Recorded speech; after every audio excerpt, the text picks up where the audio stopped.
去下载一个学浪 APP， 下载完了之后用抖音。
begin with a keynote speech. And if you haven't got the handouts, you can grab it in the front. And the handouts can be, the files can be shared, will be shared as a file.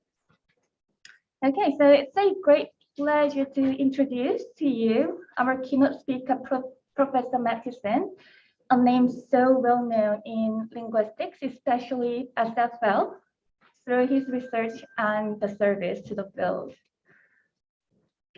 Professor Matheson is joining us with the recording of his speech, and he's currently a distinguished professor at Henan University in China and a professor at Complutense University in Spain.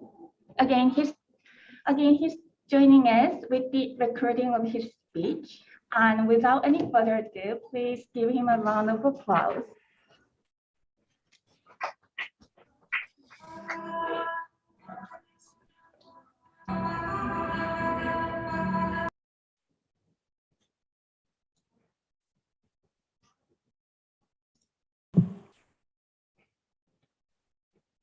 Yes, greetings to everyone.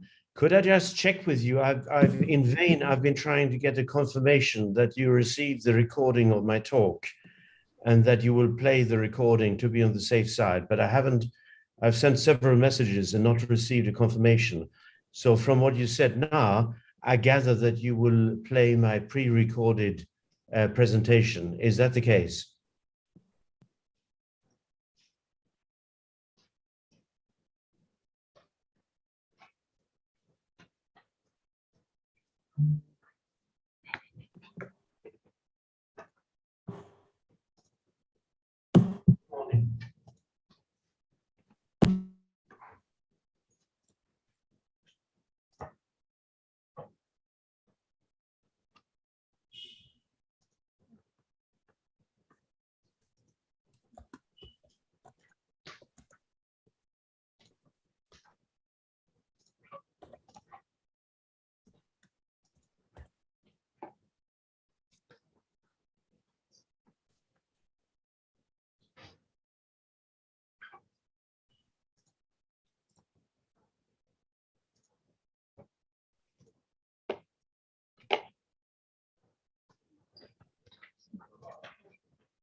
Okay, I'm not getting any response.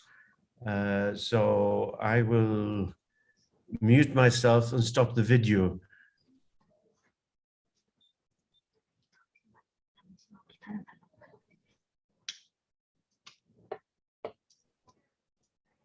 We are very sorry, Okay. we're experiencing a little bit of issue here, so it would be appreciated if you wait for a sec. Thank you. Yes, it's just I want to be clear about what you're doing because I haven't received any information by email. But I assume that you will play the recording, and that's great. Trying. Yeah, we are trying to. Okay, so I will mute myself and I will stop the video so that you can concentrate on the session. Okay. Thank you. 그걸로 해.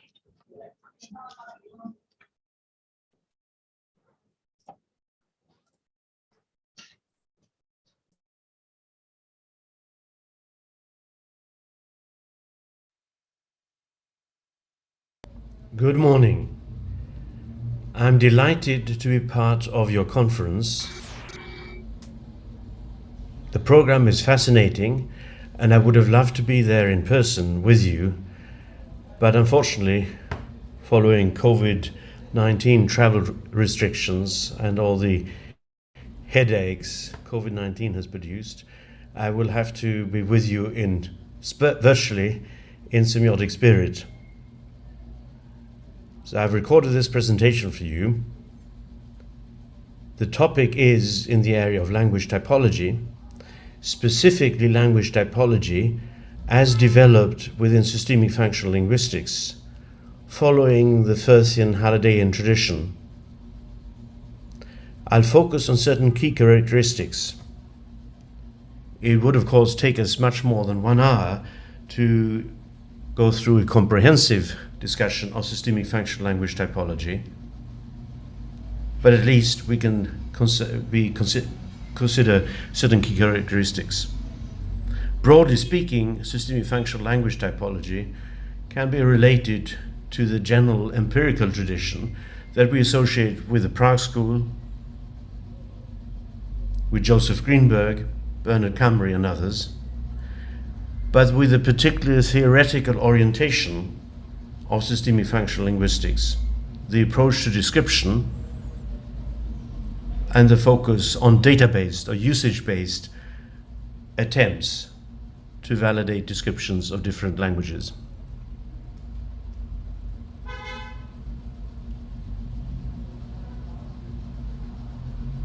Let me say a few words first about what the focus of systemic functional language typology is. According to systemic functional theory, language is one kind of semiotic system, that is a system of meaning. Specifically, it's a higher order semiotic system. And as far as we know, the one kind of clearly higher order semiotic system is language. But it is, of course, evolved out of primary semiotic systems. But semiotic systems in general can be located in an ordered typology of systems of increasing complexity. The simplest systems are first-order systems, physical systems, the first to appear on the scene in the timeline of cosmogenesis. Then second-order systems, biological systems, which are physical systems plus life. Then third-order systems, social systems, which are also biological, but plus value or social order. And then finally, fourth-order systems, which are also social, but plus meaning. So language is a fourth-order system in this typology, and that means it inherits the properties of lower-order systems, like the distribution of meaning in social groups, with meaners as persons playing different roles in different social groups, the possibilities of division of labor, of social hierarchies, and so on. So this is relevant background to language typology according to systemic functional linguistics. The domain of language typology, the primary domain, is of course within semiotic systems. So the domain of systemic functional language typology is language as a higher order semiotic system in the first instance. But language is located in an order typology of systems, as just noted, so it inherits properties of lower order systems. In today's session, this is where we're at. So we have about an hour together. Let me mention some key characteristics of systemic functional or SF typology. There are other key characteristics, and I won't be able to deal with the ones I mention here in equal detail. Perhaps the most important, because it's one that differentiates systemic functional typology from many other approaches to language typology, is the distinction between theory and description. So the theory of language as a general human semiotic system that evolved in its modern architecture around 150 to 250,000 years ago. And the description of particular languages that have evolved genetically with human migrations, but also in contact situations. So that's important, fundamental. And the approach is to develop a holistic theory of language in context in an ordered typology of systems, but to avoid building into the theory features of particular languages that have dominated at various points in the history of linguistics, like Latin earlier, say in missionary grammars, English in the second half of the 20th century, but also other potentially other languages that are well described, well understood. Another example is the primacy of systemic organization along the paradigmatic axis over structures along the syntagmatic axis. So including the continuum in delicacy from grammar to lexis, with constructions intermediate. And systemic functional linguistics is probably unique in this respect, taking the systemic organization along the paradigmatic axis as primary. and that has vast implications for systemic functional typology. Thirdly, the extension along the line of instantiation relating the systems of languages to their instantiations as text in context. And text in context, of course, would constitute the primary empirical evidence, the data for generalizations. And related to this notion of the kind of instantiation, which is a continuum rather than a dichotomy between langue and parole or competence and performance, but a continuum, is that instantiation is probabilistic. So the probabilistic nature of the linguistic system. So typological generalizations can be not only qualitative but also quantitative in probabilistic terms. And that's crucially important. And of course, the inherent variability in the instantiation of the system.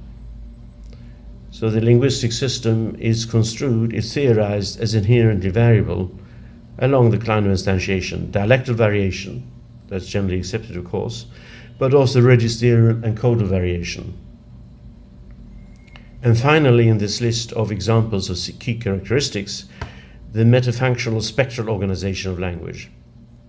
Language being organized inherently in terms of different modes of meanings, the different metafunctions, realized through different modes of expression, with different modes of expression manifested in different media of expression. Let me start with this very fundamental characteristic, the clear distinction between theory and description.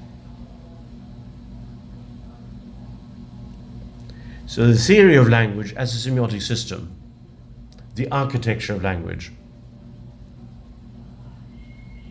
And this is then language as it evolved along with anatomically modern humans on the order of 150 to 250,000 years ago. So in an order typology of systems operating in different phenomenal realms, as I said before. And this template for language as a general human system is theorized, but it's kept distinct from the manifestation of this template in particular languages. So particular languages are described as comprehensively as possible as manifestations of language. And this includes the different phases of description, like text analysis, system description, language comparison.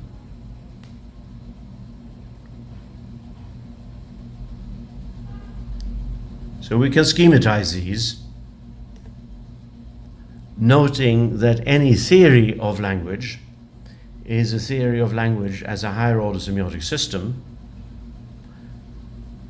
and as a general theory of language, its coverage in a fundamental way is huge, because it has to be such that it covers all the different manifestations in particular languages.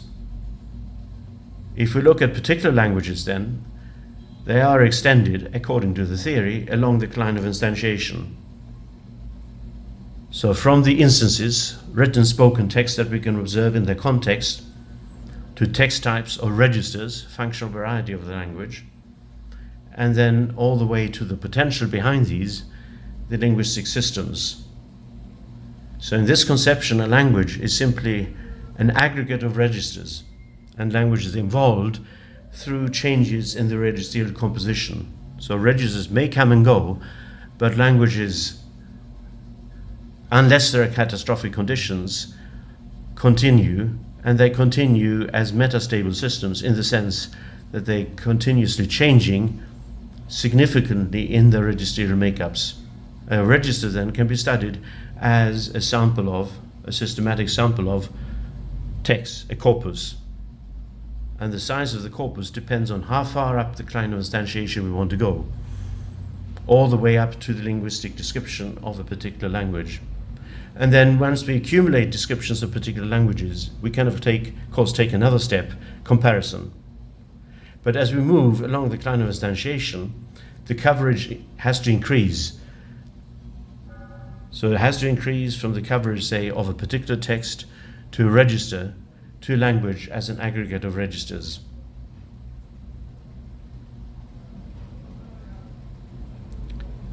So the general theory of language then serves as a guide to to the development of particular languages. So all the languages recognized today, all the particular languages spoken around the world, are theorized as manifestations of human language, but they all need particular descriptions, and each description should do justice to a particular language in its own right. So the theory should not dictate a skewed view of the language as if it was a strange version of Latin or English or Chinese, or whatever the language might be. We can locate this, as I already suggested, in the evolution of language. So the theory differentiates modern language from archaic language, from previous evolutionary phases of language. And language typology then is in the first instance concerned with modern language, but it should also help us differentiate modern language from archaic language or archaic languages. So we can characterize ourselves as linguistically modern humans. Our colleagues in other disciplines talk about AMHs, anatomically modern humans, or Homo sapiens sapiens.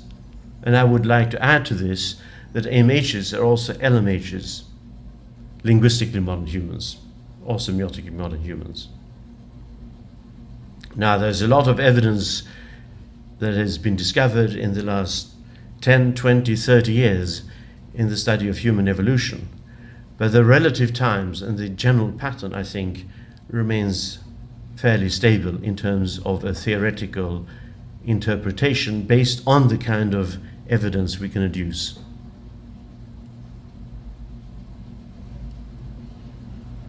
So we locate the theory then as differentiating modern language from archaic language. And the primary focus of typology is modern language and the manifestations in particular languages. That means, among other things, that modern language, as it emerged on the order of 150 to 250,000 years ago, is organized into 4 levels or 4 strata. Content and expression, but with differentiation within content of semantics and lexicogrammar, and an expression of phonology and phonetics.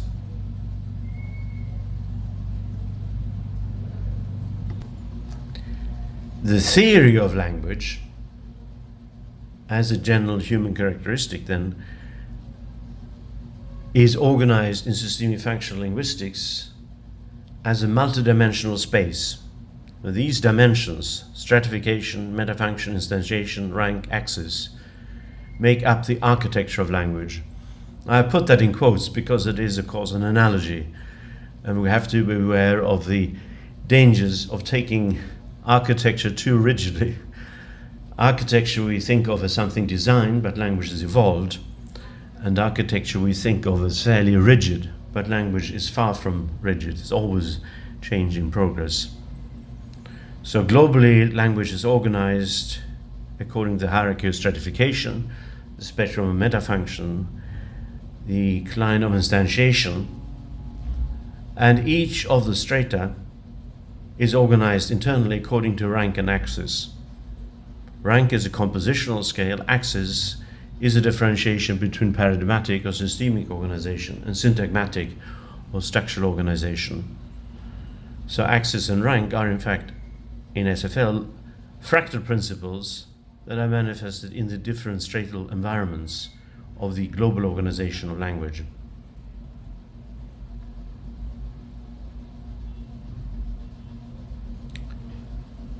So when we work towards typology, there is, of course, the guidance of the general theory of language. As I said, it is, among other things, noteworthy that it is a theory of modern language, allowing us to distinguish between the typology of modern language as opposed to archaic language and earlier evolutionary stages, proto-language. And then we accumulate descriptions of particular languages, and as we accumulate them, guided by the general theory, we also learn more about generalizations we can make across languages. And these will guide the development of any new language. So again, the distinction between a general theory of language as modern language and descriptions of particular languages is absolutely fundamental. So for example, if you want to do sketch or a template of a Korean clause, we could use the dimensions, the semiotic dimensions of the systemic functional architecture language according to metafunction. So we could say Korean clause is simultaneously a textual message, an interpersonal move, and an experiential figure with the systems of theme, mood, and transitivity. And we could do this in terms of the syntagmatic axis. So we could look at the syntagmatic patterns, the structure of the clause in this way. And that would allow us to make certain observations against the background, of course, of findings in the study of other languages, some, but of course not all. So we could begin to observe, for example, that the Korean clause tends to have a textual point of departure. So the beginning of the clause is textually controlled, as it were, thematic considerations. But at the same time, from the point of view of the interpersonal system, it has an interpersonal finale. So towards the end of the clause, where there is a potential for the speaker to hand over to the addressee to become the next speaker, he or she will have this interpersonal finale with a predicator that includes the different systems realized through the verb. At the very end, there may also be logical taxis. And that will include indications of honorification, mood, speech levels. So it's certainly the important point that there is an interpersonal finale. And then we could look at how these generalized structural roles are realized, conjunctions and verbal groups, nominal groups with postpositions indicating the roles in the clause, postpositional phrases, and then the verbal group at the end. But we can also try to do this according to the primary axial organization, paradigmatic organization.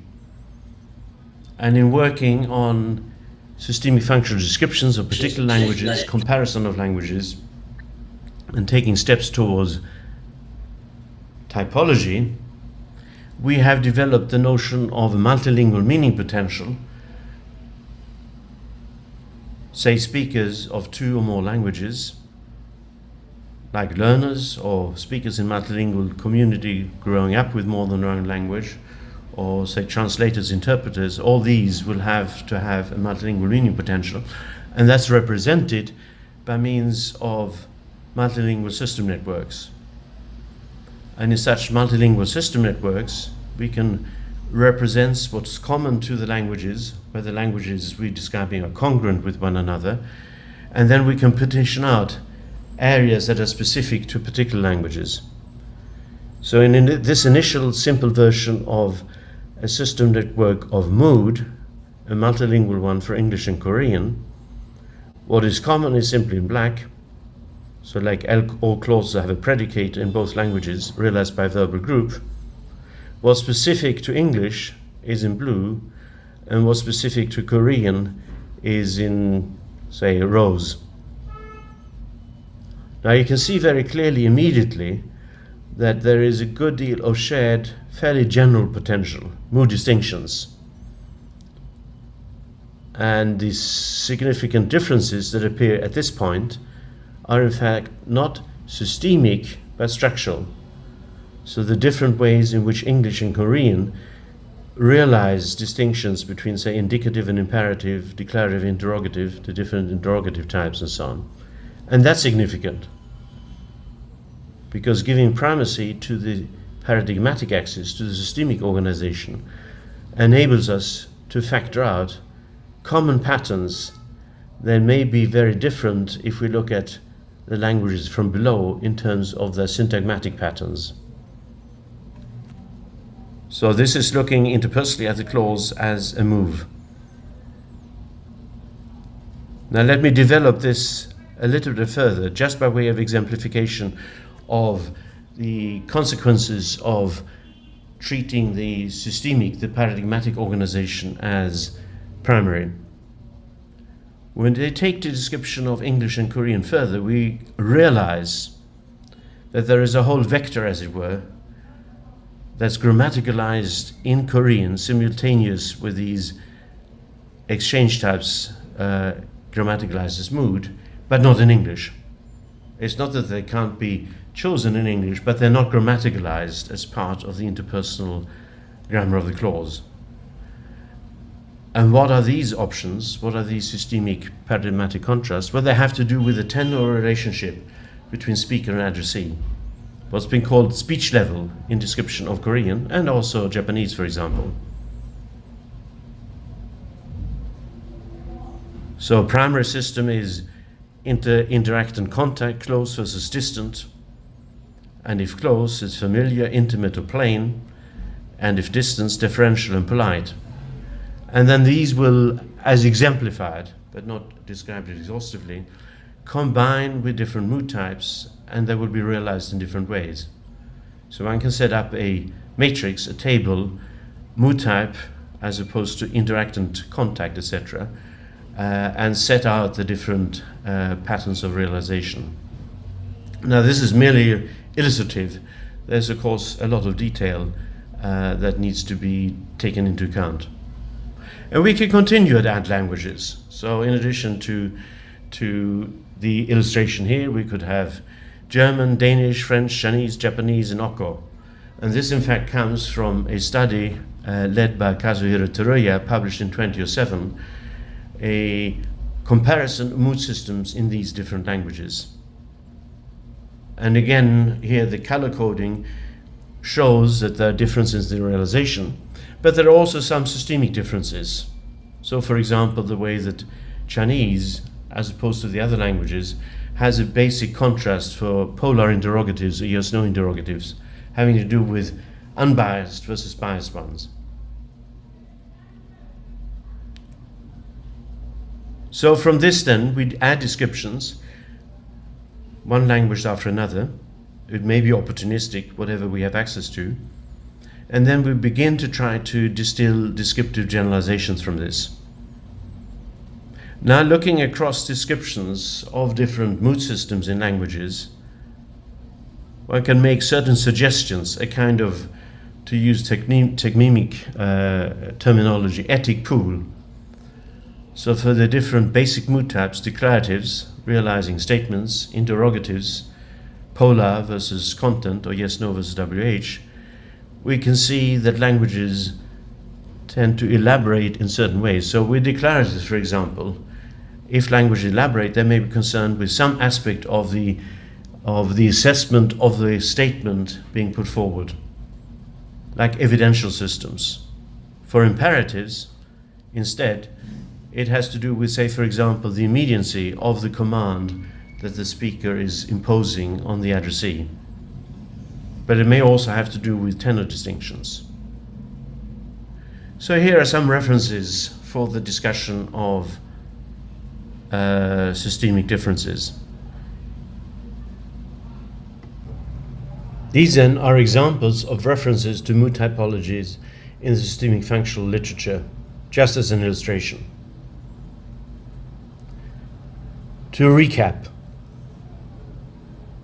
an important aspect or characteristic of systemic functional typology is that in the theory of the organization of language, its architecture, the systemic or paradigmatic axis is given primacy. So the primacy of systemic organization.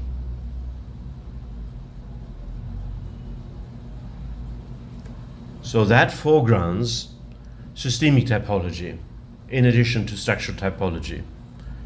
But structural typology, like so-called word order typology or accessibility hierarchies, will then be interpreted in the environment, in the context, in which structural statements are embedded, so within the context of systemic organization.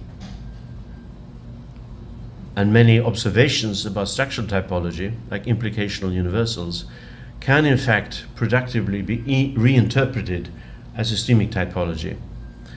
So systemic typology includes generalizations about elaborations of terms and systems.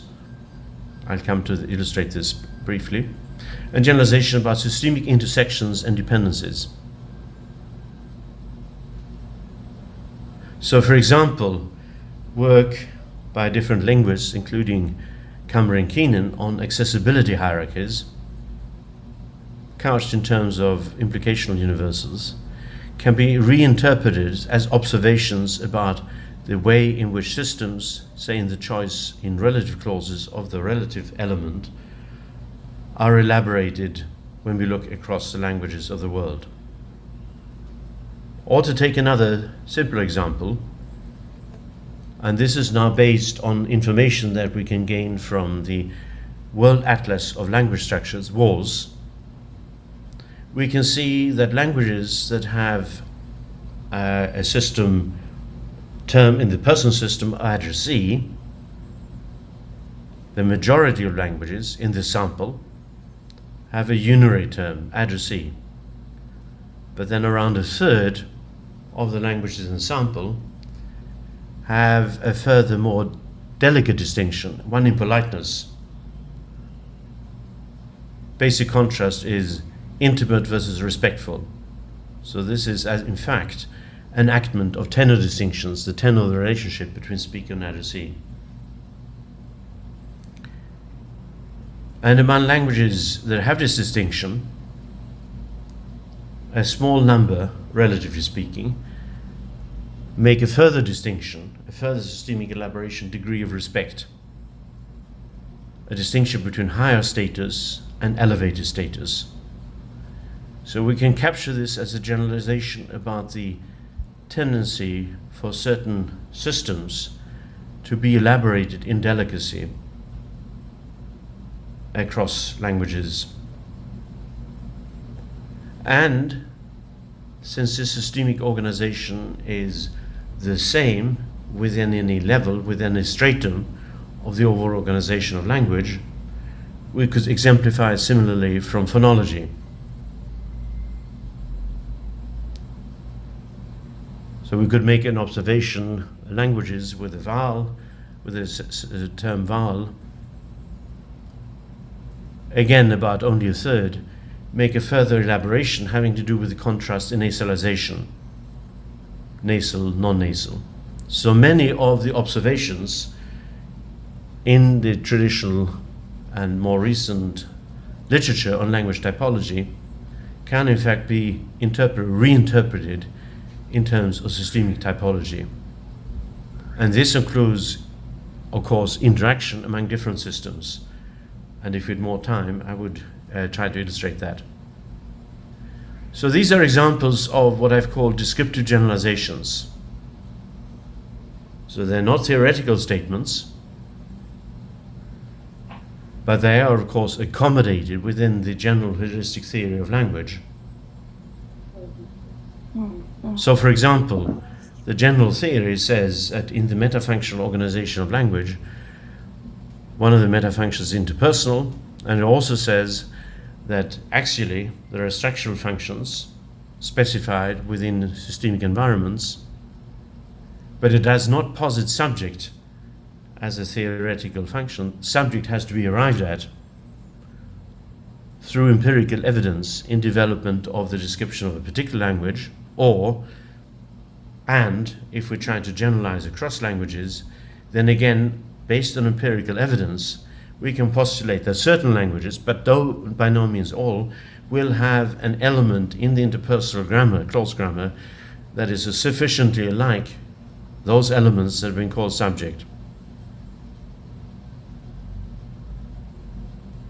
So that's the role of descriptive generalization and the importance of distinguishing between theory and description of particular languages and descriptive generalizations.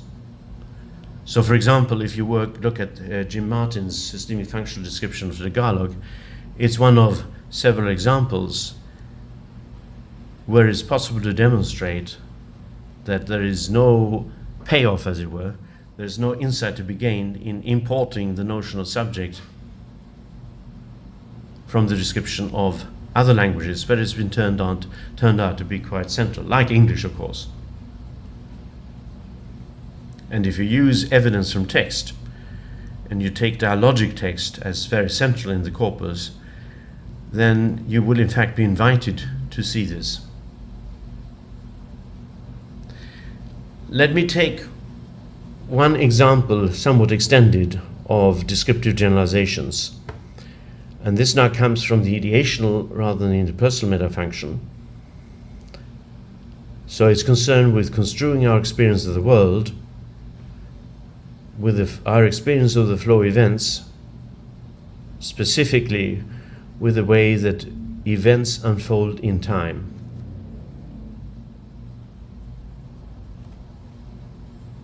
So we can ask, what constitutes a quantum of change in our experience of the flow of events? So of course, experientially, we're surrounded by flux, and our sensory systems have, as it were, evolved to sensitize us to change as opposed to stasis. And in the language of the world, the clause is, as it were, a theory of what constitutes the quantum of change. But I'm now specifically concerned with those languages that have evolved a grammatical resource for construing the unfolding of such quantum of change in time. So that's an ideational concern. The notion of construing experience for meaning comes from a book by Michael Halliday and myself, most recently published in 2006. So I'll be concerned then with ideational models for construing our experience of the unfolding of processes in time. Within the ideational metafunction, there are two models for construing experience: the logical model, which I represent in green, and the experiential model, which I represent in blue. And when we look at these two models in relation to systems in languages that have grammaticalized a system for construing time, we can set up a matrix or a table, the logical mode of construal versus the experiential mode of construal, and the distinction between tense models, languages concerned with location in time of the process unfolding in time, versus aspect models, languages concerned with the boundedness in time of the unfolding of the process. That's of course well known, but the potential systemic functional contribution to the typology in this area of tense aspect system is to recognize the two models of construing experience, the logical and the experiential. So the logical model operates by serializing, by chaining elements, and engenders serial tense models.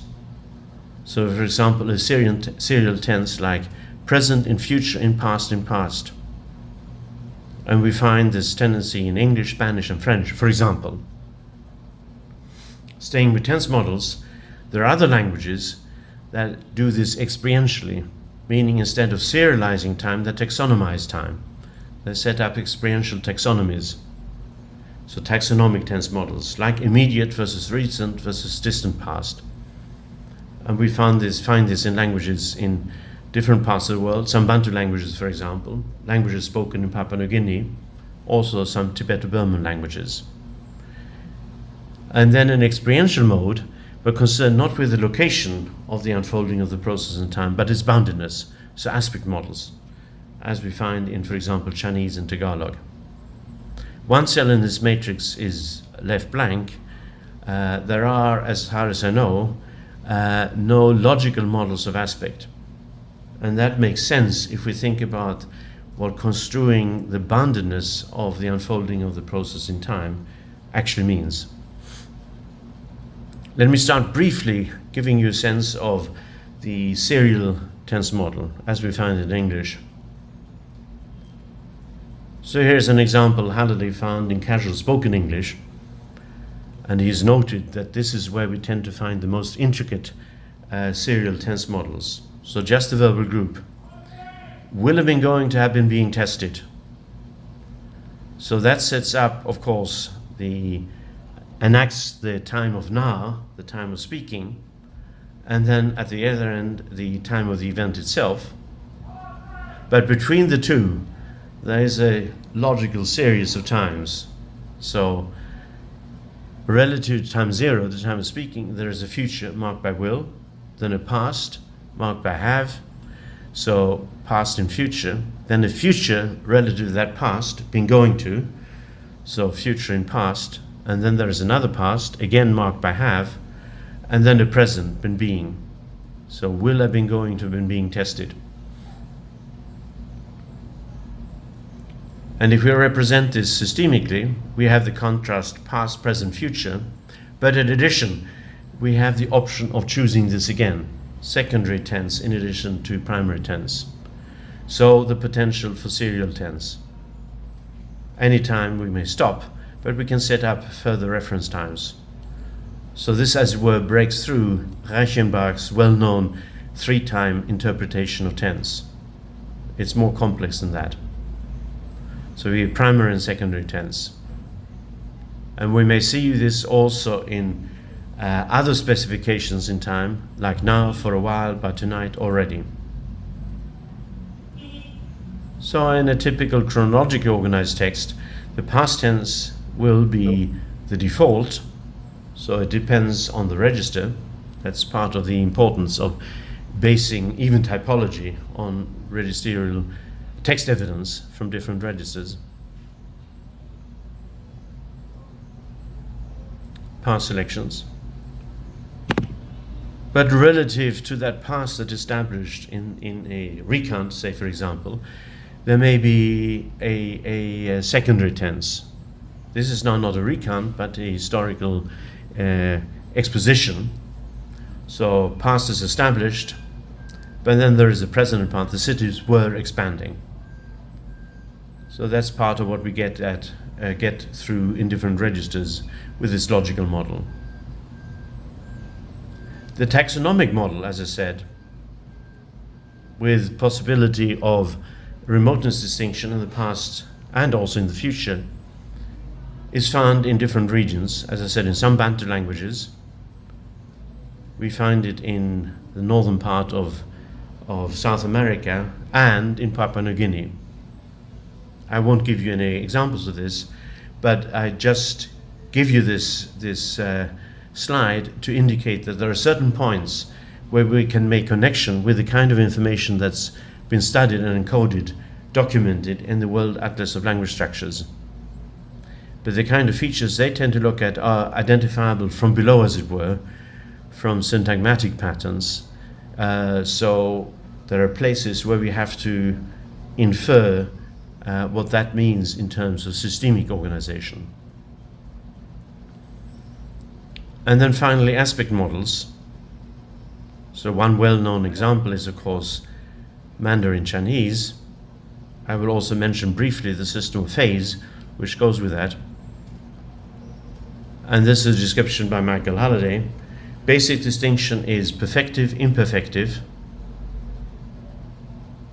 And there are further differentiations. So perfective may perfective proper, le, or experiential perfective, guo. And then you have the imperfective, zai, for example. So this is concerned with the boundedness of the process. Interestingly, it can be left neutral, which says it's just not specified in an elective system. So one can look at this setting out in paradigm, some variation in the markers between positive and negative clauses, interestingly. It also goes, and this is less well known perhaps, with a system of phase, and that hinges on a fundamental distinction in the sense of the process unfolding in time. So as we say in construing experience, in English, the meaning of a process typically includes its completion. So if it's not completed, we have to specify, like try to do something, for example. In Chinese, the meaning of process does not imply its completion.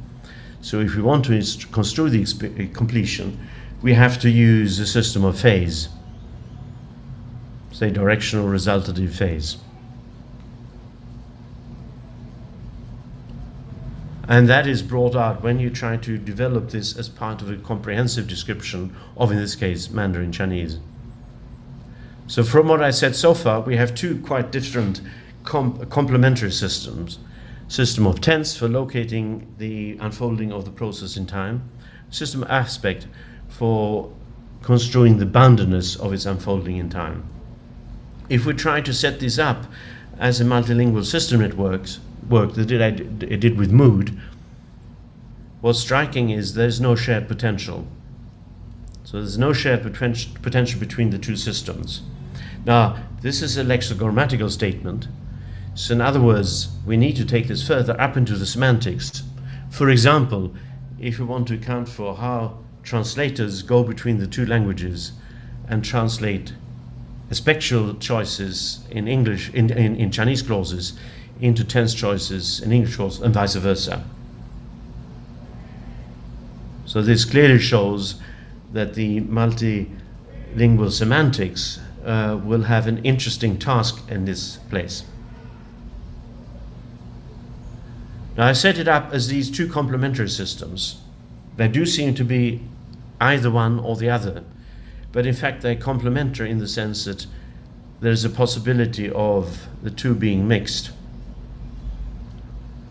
So tense, location of the unfolding of the process, aspect, the boundaries of the unfolding of the process. And then we also find mixed systems where the two are complemented, built into the system as it were, complementary. So concerned with both tense and aspect modeling. One language that, in my view, does this is Arabic, modern standard Arabic. So it has a mixed system with a basic contrast and aspect, perfective, imperfective, and a basic system in tense, past versus future. And they combine in different ways. So the verb form, I think that's a spectral. But then other distinctions may be signaled by, say, the can as an auxiliary, or particles, prefixes se, saufa, and the particle qad.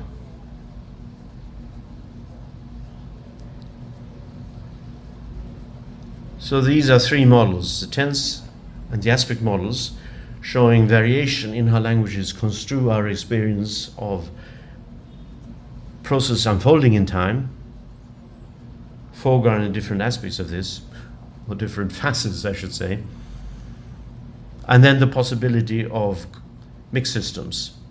And interestingly, again, inferring based on the information you can extract from walls, they distributed across Eurasia with a sort of aerial pattern.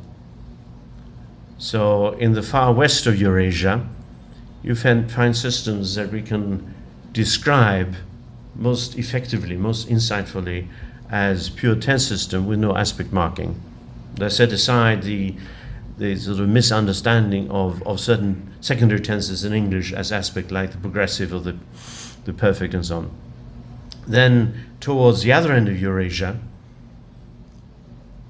eastern or southeastern Eurasia, languages from different genetic families, we have aspectual models with no tense systems. So this is inferred, as I said, from what you get in information you get in walls.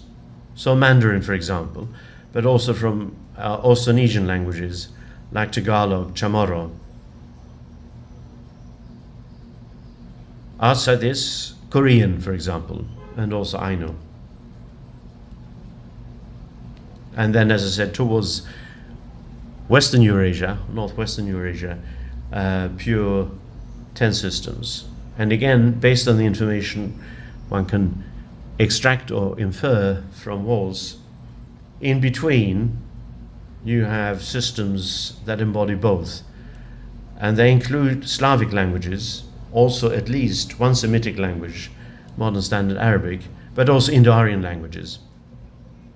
So there is a clear sense of these systems being mapped onto aerial typology.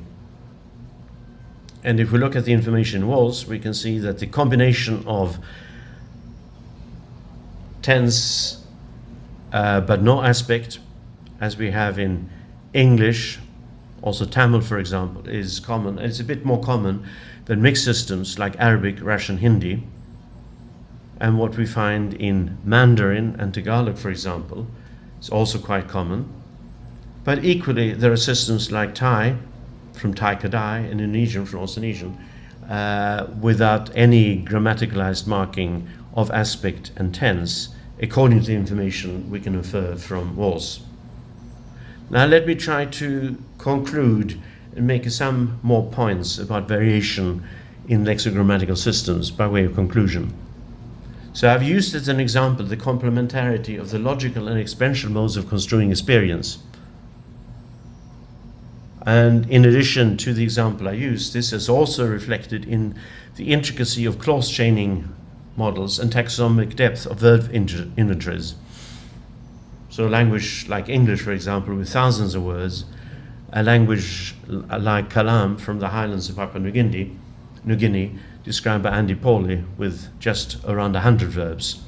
And these actually relate to the complementarity of logical intricacy and experiential systemic depth. There are also complementarities of transitive and ergative models in transitive systems. The complementarity of what I talked tense aspect systems, but also interpersonal systems of manifestation. So that's taking a further step to see the different ways of relating what is represented in clause to the here and now that is enacted by speaking. Or the complementarity, modality, modalization, and evidentiality modes of assessing propositions. Or the complementarity in theme and rime as systems of textual statuses in and around the clause. But let me finish with one point about the clause, and this is a very general source of variation, unification of metafunctions within the clause. Reflected, for example, in word order, but now not just looked at from below in terms of so-called word order, which is really a sequence of elements in different units, like the sequence of groups and phrases in the clause, or of words in groups. So let me say a little bit about the clause.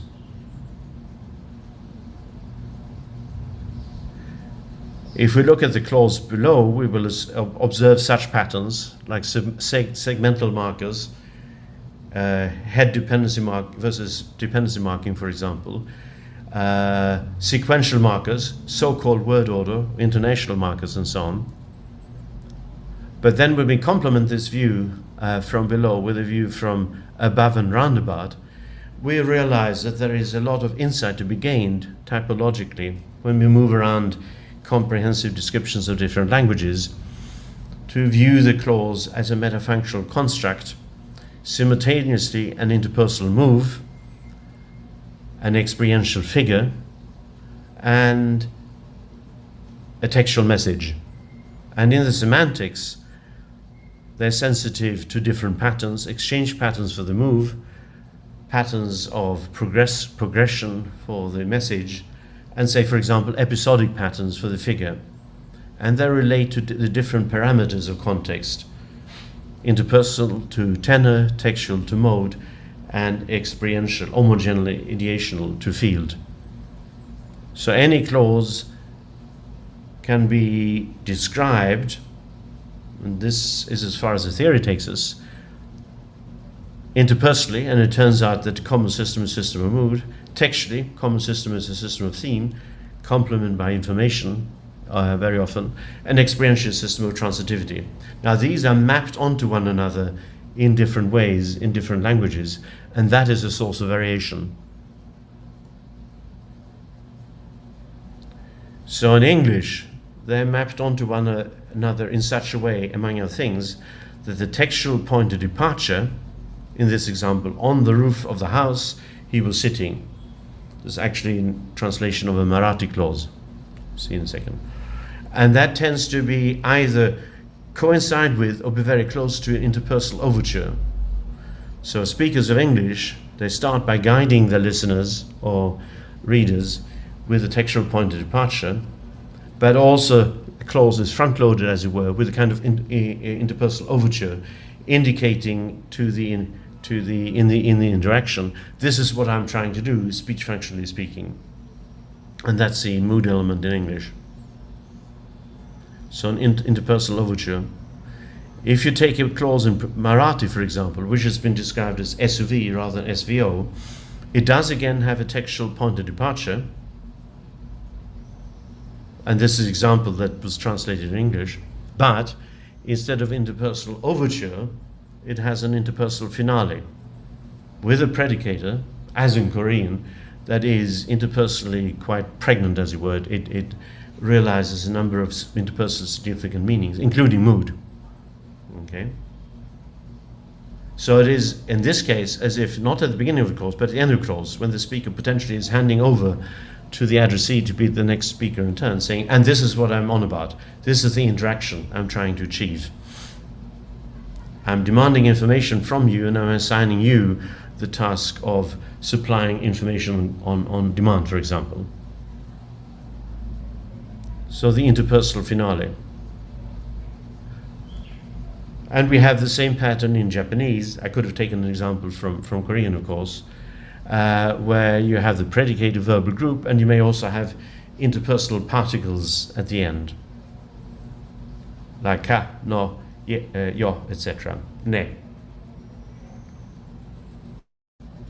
So these are just examples from a so-called SVO language and two SOV languages, how languages may, as it were, optimize the mapping of the clause as message, move, figure onto one another in different ways, making different generalizations.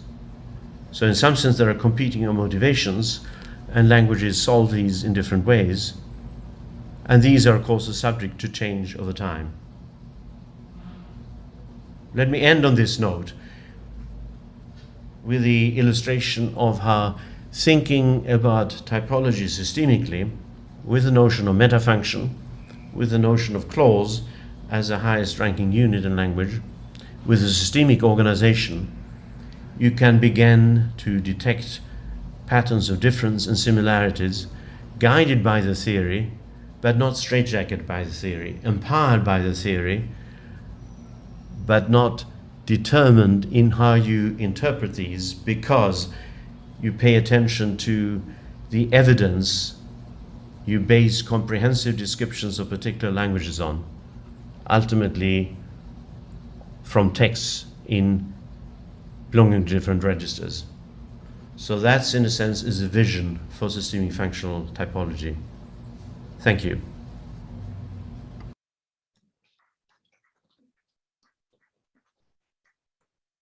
Thank you, Professor Madsen, for such an inspiring lecture. It was really helpful to get a comprehensive understanding of SFL, as well as with the various examples of languages. Thank you again. And if you have any questions for Professor Madsen, please pass them to the team members of our organizing committee, or email them to the organizers so that they can upload it with the answers from the Professor Madsen. Thank you. Yeah, okay, and next up is, we have two presenters joining online from China. Each presenter will spend around 30 minutes for presentation. After all the presentations are given, we'll have a comprehensive discussion where you can ask your questions. Without any further ado, I'd like to introduce our first presenter, Professor Zhen Hua from Shanghai Jiaotong University. The title of the presentation is Meanings Come and Meanings Go. Are they going to stay in the final? Please welcome him with a warm applause.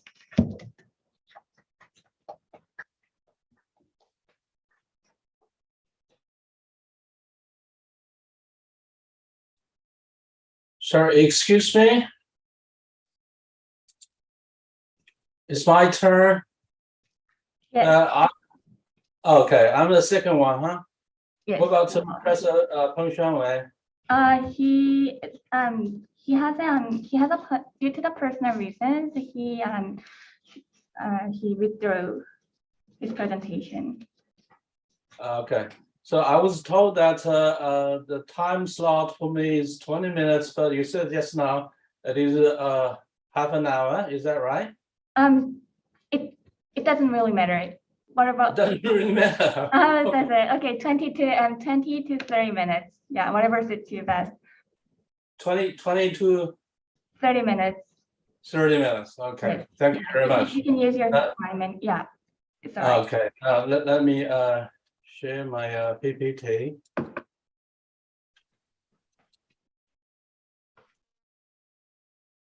Okay.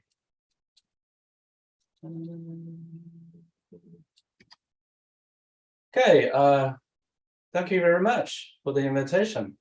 What I'm going to share with you is the meaning comes and meaning go, and then we wonder where the meanings stay in the final or not. First of all, we have to think what meaning and the importance of meaning. Meanings for us are quite essential and important, but sometimes it is subtle. It is essential and important because whenever we interact with other people, we have to convey and make understood what we mean. Otherwise, our communication fails. It is subtle because when we express ourselves, we have to make our meaning fit to the context. Otherwise, what we say would be ambiguous or misleading, and sometimes it may even cause misunderstanding or controversy. So meanings have to be studied and researched, and we know that meaning have been well investigated within the field of linguistics. But one thing that is not well elaborated is that when the same event or same issue is transformed into a different setting or different situation, whether the meaning remains the same or not.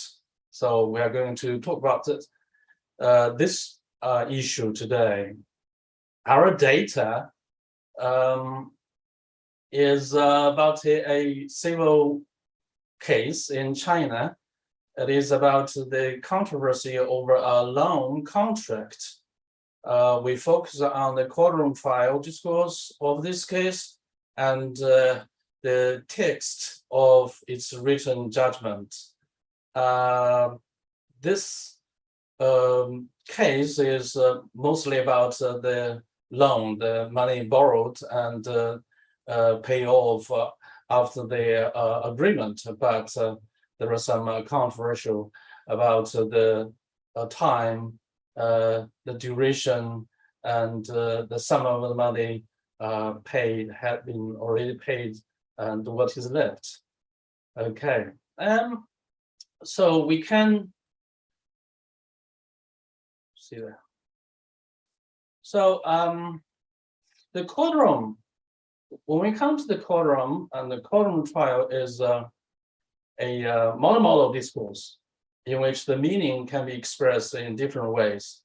For example, it can be expressed by using speech, by using writing, image, gestures, facial expression, or gaze, or movement, etc. But what about the written judgment? The written judgment is monomodal. That is, generally speaking, it is in mode of writing. We know that every mode has its contribution to the holistic meaning, but different mode contributes differently, or different mode has different capacity of affordance. In this sense, multimodal discourse demands much more efforts in the process of meaning integration than the monomodal text does.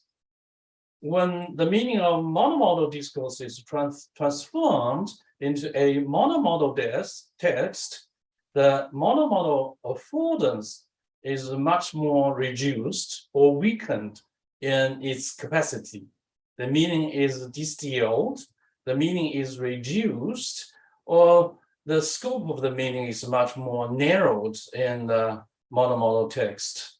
We'll come back to this quite soon. Now let's move to the notion of meaning. We know that meaning sometimes is quite complex. So Halliday, according to Halliday, language is a leading edge of meaning. We have linguistic meaning. We know that we come to the system of language, we have to think of phonology.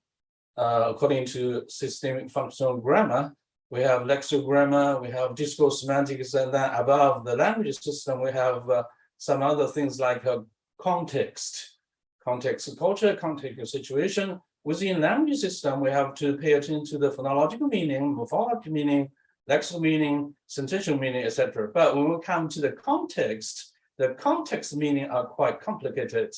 So language used for social practice and interaction, therefore we have to pay attention to the speaker meaning, hearer meaning, intentional meaning, conceptual meaning, social meaning, cultural meaning.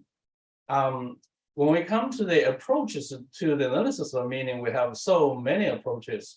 And most probably the traditional one of the traditional approaches is the computational analysis. The well-known example is that we come to woman, we know the semantic features is human, adult, and female, but man has some differences in terms of male.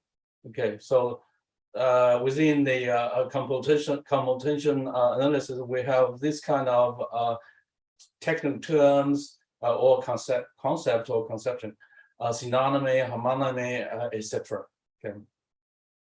Then we just can't jump to the context. Contextual meaning. When we come to the contextual meaning, as we mentioned just now, we have to pay attention to the social interaction and everything with the society and our mental world, how language is used. We have different approaches, like from pragmatics, we have Austin speech act theory, Grice's cooperative principle, Jeffrey Leach's applied principle, Spieber and Wilson's relevance theory, Lickhoff and his colleagues, in terms of cognitive linguistics, they just set up some series like conceptual metaphor, blending, ICM, etc. Within the systemic functional linguistics, according to Halliday and some other scholars, language is a system of meaning. Meanings are created via three matter functions.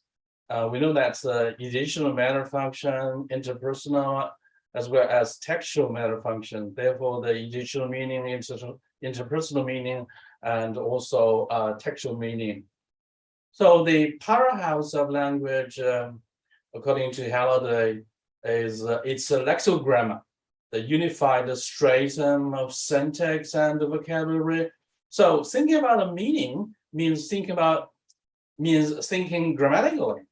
Expressed in functional terms, the grammar both construes and enacts. It enacts the social process, our relationship one with another, and also grammar construes the human experiences. Right. So this is chiefly grammatical speaking in terms of meaning. So Professor Halliday emphasized grammar semantics. But when we come to the discourse semantics, we have to refer to Professor Jim Martin. Jim Martin developed Professor Halliday's idea and set up his model of discourse semantics. So we have appraisal, we have negotiation, we have ideation, we have connection, we have identification and periodicity. All these systems are under the paradigm of the three meta functions. Then we know we come to the discourse semantics, we also follow the idea of from above, from below, from around. From above, we have to look at the roles of genre and register. And from below, we look into the roles of lexicogrammar. From around, we pay attention to the stratum of discourse semantics. And discourse semantics, this strata just hybrids genre, register, as well as lexicogrammar. So that cohesion, coherence, intentionality, acceptability, situationality, informationality, as well as the intertextuality, according to David Buchan and Dressler, of the textuality will be fulfilled with an integration of the three meta functions. Discourse semantics approached from 6 systems, as we mentioned just now, developed by Professor Jim Martin. Another scholar have to be mentioned is Carl Merton. When we come to the meaning, we will see whether the meaning is in terms of gravity or in terms of density. Carl Merton just developed some ideas of semantic gravity and semantic density. The degree of meaning related to its context, whether it is social or symbolic, is called semantic gravity. Meanings are condensed with social, cultural practice. For example, symbols, terms, concepts, phrases, expressions, gestures, actions, clothing, etc., etc. And this is called the semantic density according to Carl Merton. The stronger the semantic density, the more meanings are condensed with practice.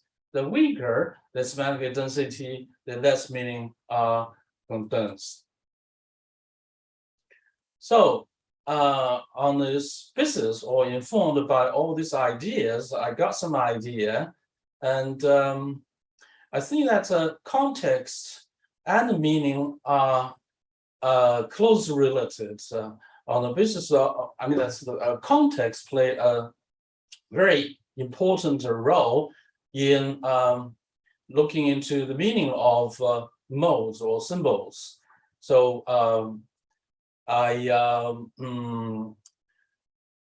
tentatively give a term, I call it AQVEN. AQVEN here stands for adaptability, complexity, uncertainty, volatility, incompleteness, and navigation. And these features of meaning are constrained, sure, by the context of culture as well as the context of situation. For adaptability, it means that meaning of a symbol or an expression adapts itself to the context in which it is used to make itself fit the context. So it adapts to the context. So I just call it adaptability. Another feature of meaning is complexity, as well as some other like uncertainty, volatility. Why is that? Meanings change with the context, that's true. In the process, the meaning of the same meaning material, I mean, let's say any mode can create meaning, so I call it meaning material, will bear different shades of meaning, or can be transformed into distinct or an opposite kind of meaning. So it is quite complex or uncertain or volatile. And the feature of meaning can be incomplete. So the meaning of a single mode cannot express what we intend to mean, or we can express what we mean, but cannot fully express ourselves. In this case, some other mode or modes has or have to complement it. Okay, and navigation, which means that ideational interpersonal or textual meaning navigates our understanding as well as our interpretation. Sorry. Okay, so people use meaning to align our audience, whether it is in terms of positive sense or in terms of negative sense. Therefore, a cue then has its social accountability in some sense, which can serve to describe the social phenomenon represented via any mode of meaning material, and to explore the issues or problems caused by the mode of meaning materials, or as well as offer some solutions. Let's see how it works. Adaptability.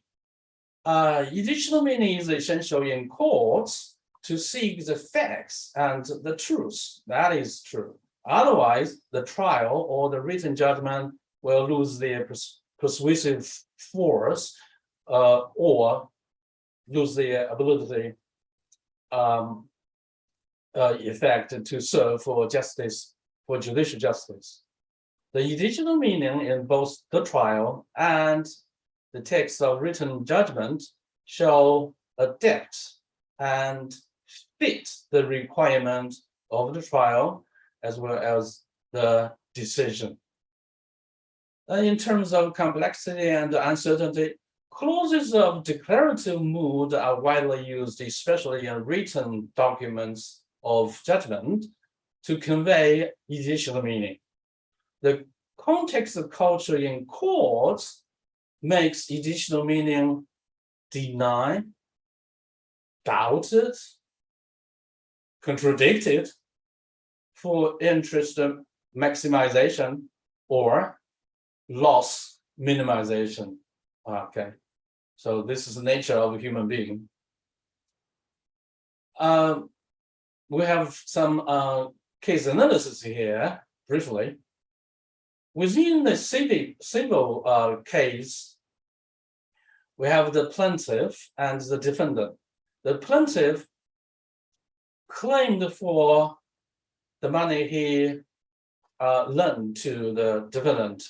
The sum was 310 million yuan. Beside that, the plaintiff also claimed the interests. The claim was based on a side contract as a signed agreement. The defendant was unwilling to return the loan, nor to pay the interest by insisting that a part of the principal had already been returned by the written term huan kuan, that is the Chinese. Later on, we just come to the meaning of huan and kuan. Okay. The Chinese term huan kuan means repay or repayment in English, and the meaning is very general, very vague, in which kuan is superintends the term of principal and the interests in this case. So, the validity. The plaintiff's claim can either be affirmed or denied by the defendant in terms of whether the claim matches or mismatches with the defendant's expectation. The meaning is static for one party, well, dynamic for the other party, since what is expressed is recontextualized by the hearer. So the hearer's meaning is taken into consideration. Okay, so the meaning is changeable. And the court echoes or repeats what the plaintiff or the defendant uttered to clarify or affirm the information conveyed. When the information conveyed is vague, the meaning is not really complete. So, the navigation. Courtroom discourse as a genre has various stages and stage topics.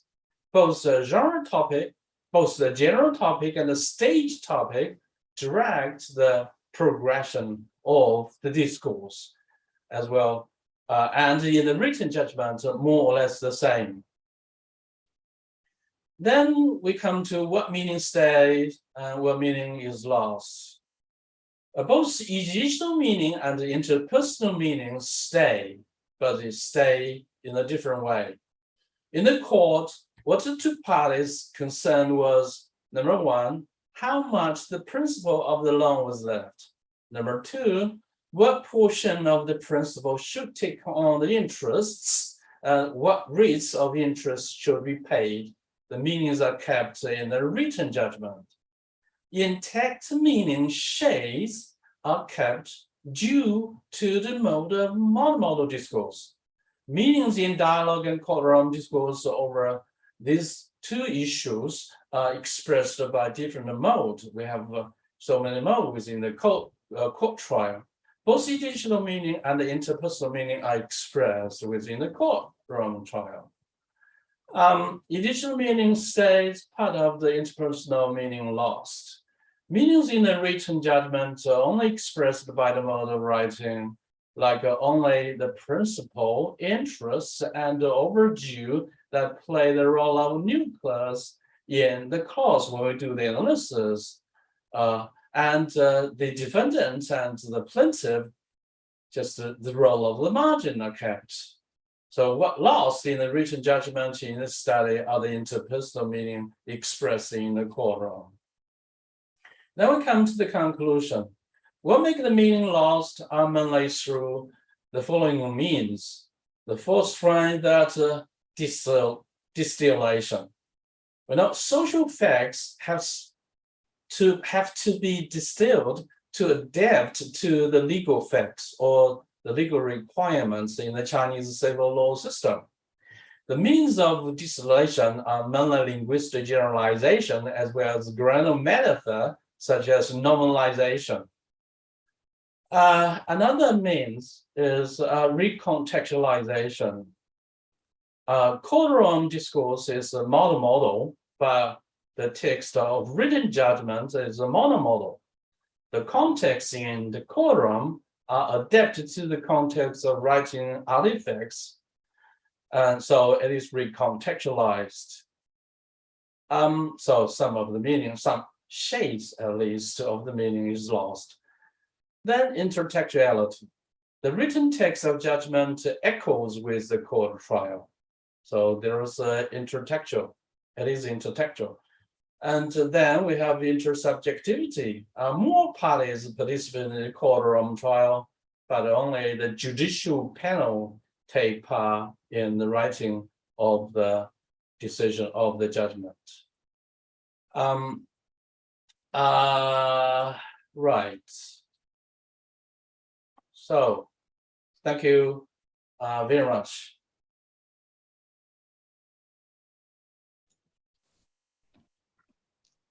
Hello.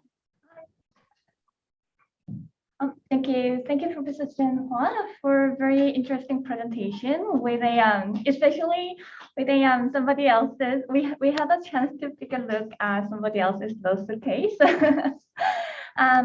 I especially found the methodology you used very helpful. So that I might,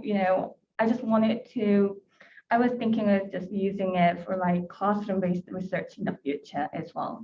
Thank you, Professor Chen Hua again. Thank you, thank you. Our last but not least presenter of this session are Ms. Chen Yangping and Professor Chen Zhuan from Dalian University of Foreign Studies in China. The title of their presentation is a positive discourse analysis of attitude resources in North and South Korea towards Vietnam's diplomatic discourse. Please give them a round of applause.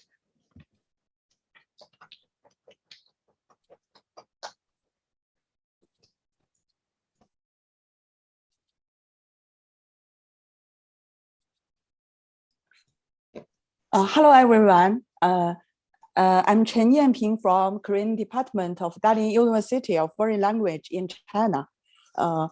I'm going to speak in Korean in my presentation, but I prepared a PPT in English.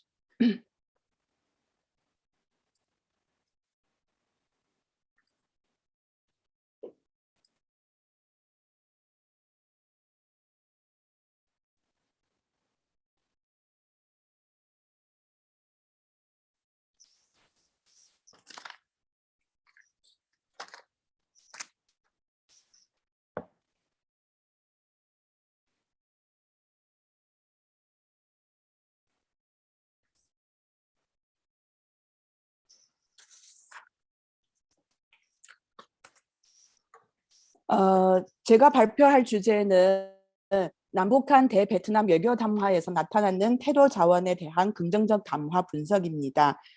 이 연구는 저와 진영 선생님이 공동으로 진행하였습니다. 평가 이론을 이용하여 긍정적 담화 분석을 해보는 시도입니다. 부족한 점이 많은데 양해해 주시기를 바랍니다. 그리고 맞는 지적 부탁드리겠습니다.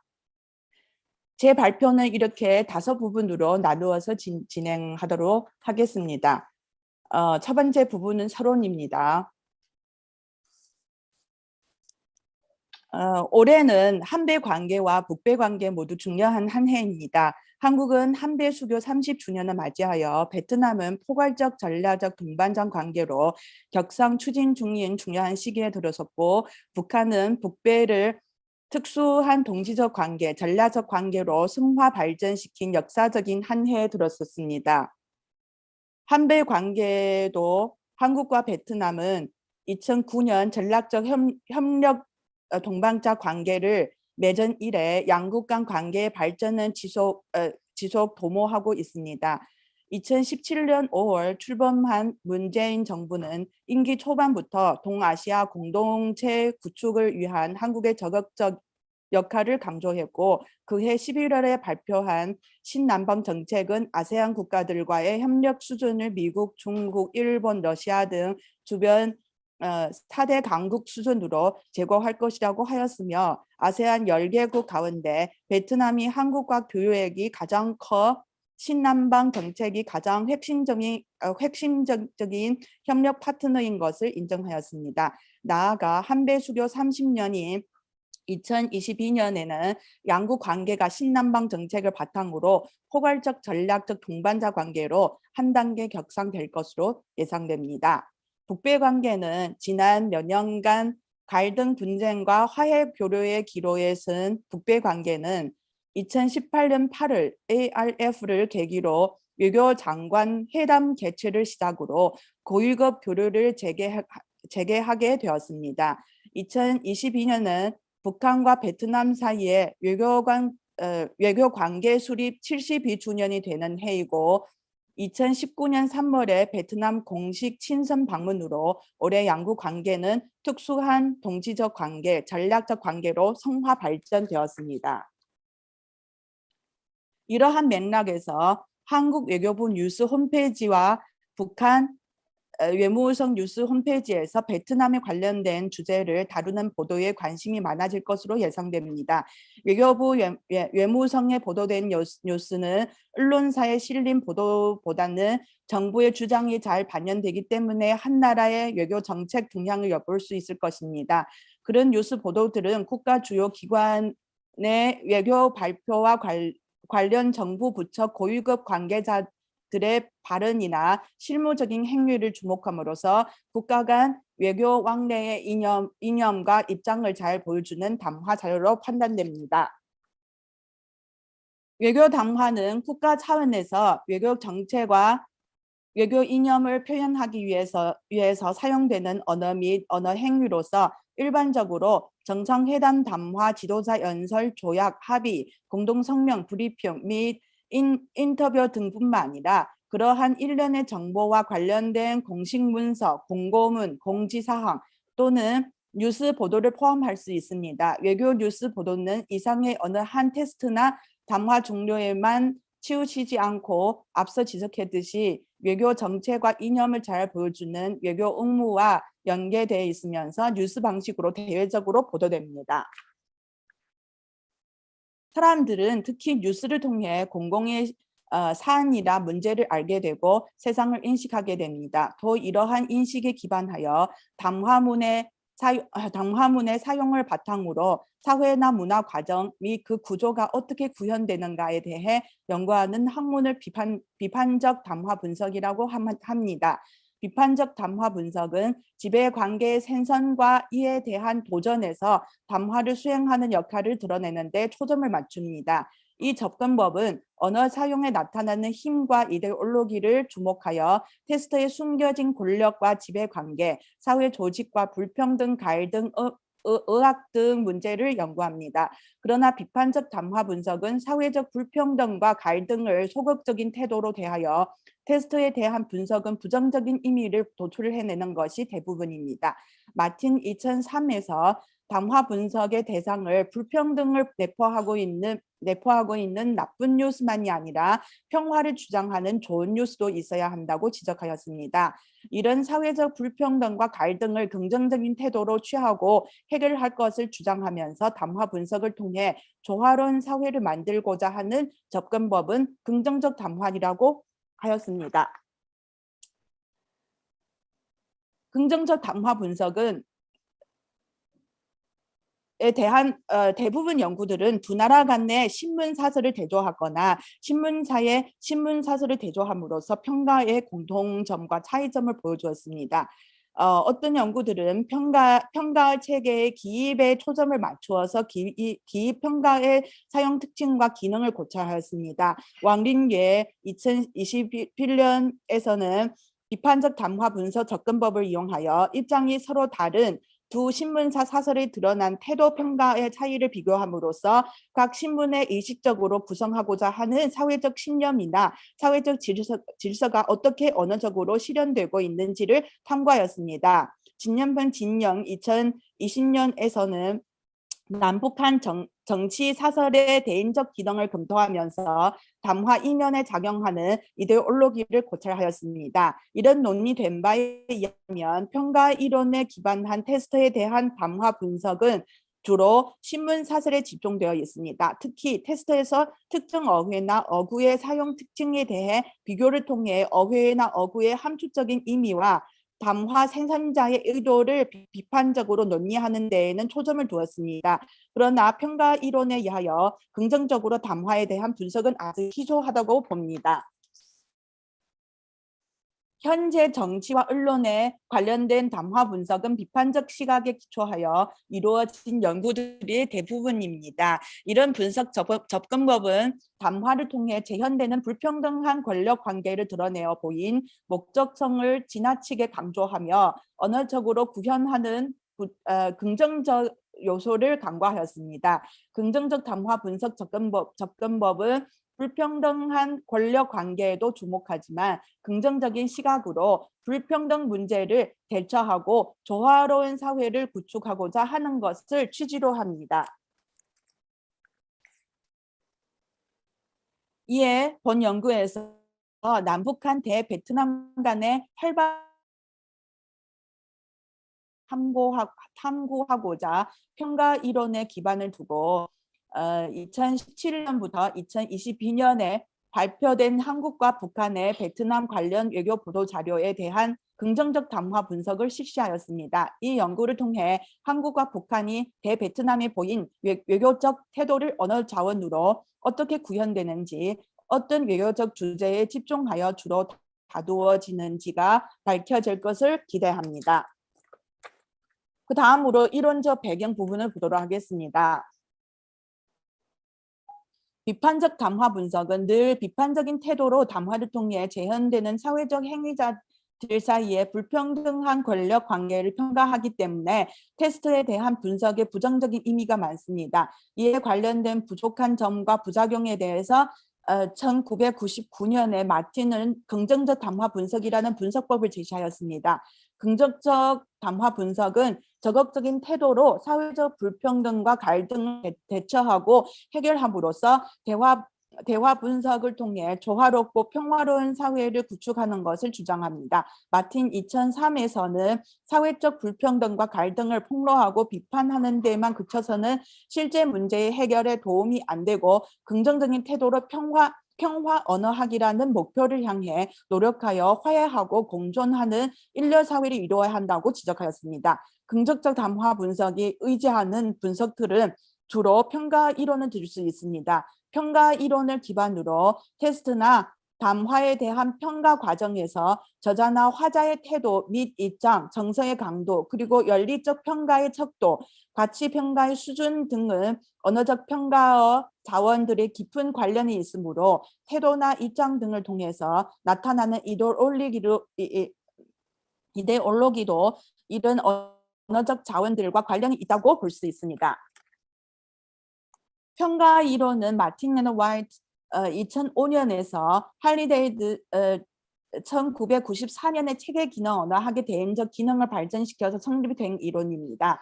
대행적 기능을 다루기 위해 사회적 행위자가 담화에서 언어 자원을 이용하여 자신의 태도와 입장을 표현할 수 있는 주관적인 언어를 평가하라고 합니다.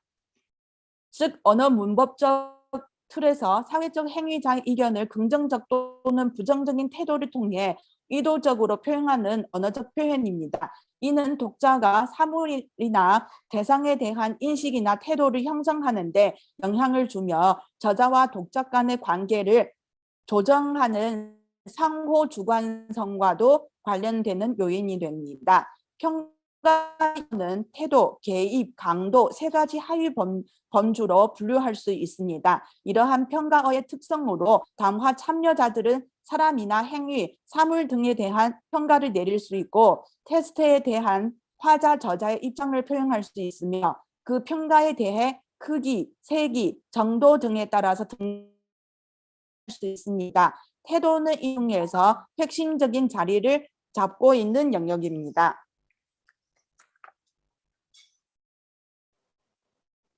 태도는 평가 체계의 가장 핵심적인 영역으로 감정평가, 행위평가, 사물평가 세 가지 하위 영역으로 나눌 수 있습니다. 감정평가는 행복, 불행, 만족, 불만족, 안정, 불안정, 이향의 유무 등의 감정에 대한 평가로 화자, 저자가 표현한 정서적 태도나 느낌을 나타냅니다. 이런 특성을 가진 평가들은 주로 기쁨, 슬픔, 두려움, 신뢰 및 자신감과 같은 정감을 내포한 언어적 자원을 다룹니다. 행위평가는 사회적 존경과 사회적 인정으로 나눌 수 있으며 사회적 존경을 다시 정상성, 능력, 충실성을 표현하는 자원으로 사회적 인정은 다시 진실성과 적절성을 표현하는 자원으로 구성되어 타인 행위에 대해서 평가를 내립니다. 행위평가는 사람의 행위에 대해 평가로 주로 사회적 규범과 윤리적 도덕 기준에 따라 긍정 혹은 부정 평가를 판단합니다. 사물평가는 사회적 가치나 규범에 의거하여 미적으로 사물이나 현상에 대한 평가로 반응, 구성, 가치를 통해 실현합니다. 감정평가, 행위평가, 그리고 사물평가의 하위 범주들이 모두 긍정 혹은 부정 언어적 자원을 포함합니다. 마틴 앤 화이트 2005년에서 제시한 태도의 하위 범주는 여기 표 1과 같습니다. 태도는 평가 체계의 핵심 부분으로 화자, 저자의 정서와 느낌에 대한 평가, 사회적 규범과 윤리적 도덕에 의거한 사람 행위에 대한 판단, 그리고 사회적 가치에 의거한 사물이나 현상에 대한 감상 등을 통해 최대한 한 담화의 대인적 의미를 정확히 전달할 수 있으므로 긍정적 담화 분석에 유용한 분석틀이 될 것을 감안하여 본 연구는 태도에 초점을 맞추어서 담화를 분석하고자 합니다. 그 다음 부분은 연구자료 및 방법을 보도록 하겠습니다. 본 연구는 문재인 정부의 출범일을 기점으로 최근 5년간 한국 외교부 홈페이지에서 발표된 한배 관련 외교적 보도 자료와 북한 외무성 홈페이지에서 발표된 북배 관련 외교적 보도 자료를 수집하였습니다. 한배 관련 보도 자료는 총 117건, 북배 관련 보도 자료는 총 167건을 통계하였습니다. 수집된 자료는 여기 표 1과 같습니다.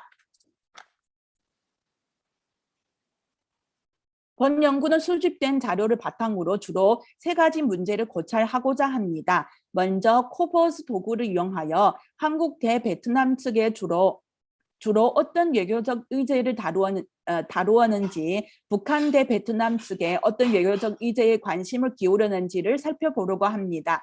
그리고 긍정적 담화 분석 접근법을 활용하여 남북한 대 베트남 외교 담화에 나타나는 태도나 입장의 차이가 평가 자원에 대한 분석을 통해 어떻게 구현하는지를 분석하고자 합니다. 마지막으로 남북한 대 베트남 외교 담화에서 언어적 자원을 통해 다르게 평가하는 원인을 탐구해 보고자 합니다. 먼저 첫 번째 문제에 관해 외교적 의제를 살펴보기 위해서 본 연구는 335정라는 분석 도구를 사용하여 어휘 목록을 작성하였습니다. And Concord는 선택된 테스트의 어휘들의 목록을 만들어주는 도구로서 각 어휘 변도와 순위 등 정보가 포함되어 있습니다. 구체적인 예시는 여기 그린 2와 같습니다. 본 연구는 이 분석 도구를 이용하여 117개 한배와 167개 북배 테스트를 분석 대상으로 진행하였습니다. 두 번째 문제에 관해 한배와 북배 간 외교 담화에 대한 긍정적 담화 분석을 하기 위해 평가 자원들을 대조하여 분석을 진행하였습니다. 이 부분에서의 분석은 UAM Corpus 2 3.3이라는 코퍼스 도구를 이용하였습니다. UAM Corpus 2는 테스트에 대해 자동적으로나 수동으로 마크를 할 수 있습니다. 이 코퍼스 도구는 사용자가 기존에 있는 평가 체계의 마크층에 따라서 분류해도 되고 연구 목적에 따른 분류 기준을 새로 설정해도 됩니다. 본 연구에서는 UAM Corpus 2에서의 평가 체계 틀 하에 평가의 범주의 개념에 따라서 수동으로 테스트를 마크하였습니다. 마크를 끝난 다음에 최종 통계 데이터를 생성하였습니다. 이 부분은 한배 보도 자료와 북배 자료를 대조하기 위해서 테스트 건수의 균형을 확보해야 할 것을 감안하여 랜덤 샘플링이라는 방법을 사용하였습니다. 무작위로 선택한 자료들을 UAM Corpus 2에 입력시켜서 마크를 하였습니다. UAM Corpus 2 마크에서는 예시는 여기 그림 3과 같습니다. 마틴 앤드 화이트 2005년에 태도 정리에 따르면 이에 세 가지 하위 분류는 모호할 경우도 있고 교차될 경우도 있습니다.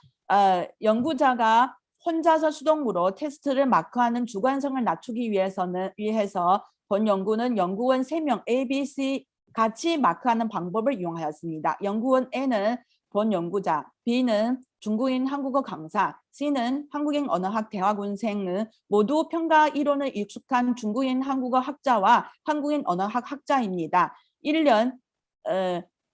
2019년에 남북한 테스트 자료를 샘플로 삼고 A, B와 C는 각자 스스로 이를 마크하였습니다. 연구원 3명의 마크 결과에 따르면 결과의 일치성을 80% 이상에 달하였습니다. 일치하지 않은 부분에 대해서 A, B와 C는 같이 토론하고 최종 비교적 일치된 마크 표준이 형성돼서 A는 이 표준에 따라 나머지 남은 테스트 자료를 마크하였습니다. 마지막으로 B와 C는 A가 모두 마크해 완성된 결과에 대해 합니다. 마지막 문제에 관해서는 이와 같이 양적으로 분석된 결과를 바탕으로 보도 의제와 평가 자원을 통해 표현된 공통점과 차이점을 보여주는 원인은 질적으로 분석하였습니다. 네 번째 부분은 결과 및 논의입니다. And Concord 도구를 사용하여 남북한 대베트남 외교적 보도 자료를 테스트에 대한 어휘 목록을 작성합니다.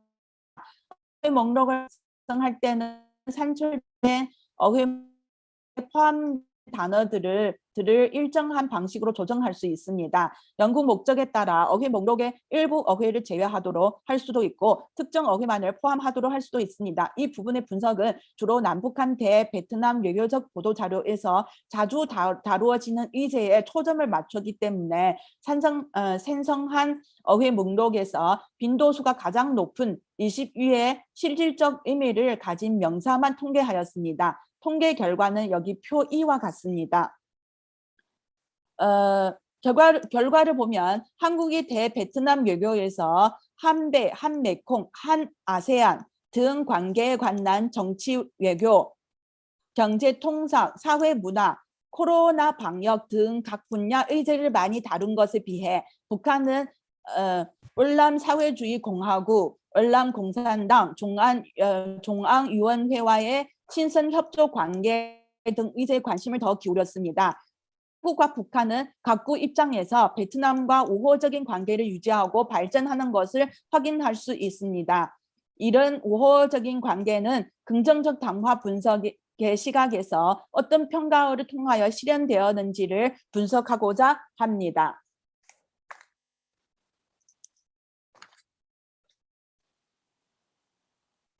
대조적인 시각에서 남북한 대베트남 태도 자원을 분석하는 취지에 따르면 먼저 대조하는 코퍼스 테스트의 군형을 확보해야 합니다. 대조 테스트의 글자 수가 비슷한 수준에 있음을 확보하기 위해서 한배 보도 자료는 48근, 글자 수 6779자, 북배 보도 자료는 70건, 글자 수는 61,571자를 추출하였습니다. 코버스 도구 UAM 코버스 툴을 이용하여 테스터의 정보를 마크한 후에 생성한 통계 결과는 여기 표 3과 같습니다. 표 3에서 볼 수 있듯이 남북한 대베트남 외교 담화의 태도 자원의 분포는 감정평가, 사물평가, 행위평가의 경향을 보여주었습니다. 태도 자원은 한배 관련 보도 자료에서나 북배 관련 보도 자료에서나 비슷한 수준을 나타내지만 각 하위 분류의 분포 차이가 있다는 것을 볼 수 있었습니다. 표 우측에 있는 카이 제곱의 값에 따른 유의 확률을 보면 한국과 북한은 감정평가의 행복 불행, 만족 불만족, 안정 불안정, 행위평가의 능력, 충실성, 사물평가의 구성 등에서 유의 수준이 0.02보다 작거나 같은 것으로 높은 유의미한 차이를 보였습니다.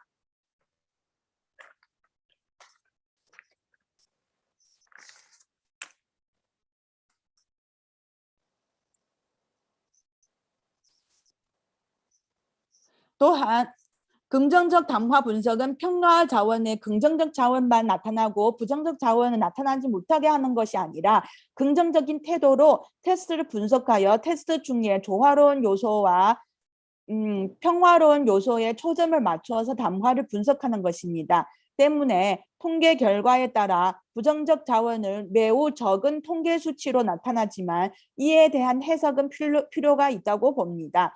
이런 구체적인 통계 수치는 표 3에 나타나지 않았지만 한국의 부정적 태도 자원은 불만족, 불안정, 마이너스 반응, 마이너스 가치가 있고 북한이 부정적 태도 자원을 마이너스 적절성, 마이너스 반응, 마이너스 가치가 있다는 것을 알 수 있습니다. 결론적으로 말하면 부정적 태도 자원의 빈도수는 한국에서 8인데 2%만 차지하였으며 북한에서 7인데 1.49%만 차지하였습니다. 논술의 길이를 고려하여 부정적 태도 자원에 대해서 한국과 북한의 예를 각 하나씩 들어보면 여기 예 1하고 예 1 기억하고 1 니은과 같습니다.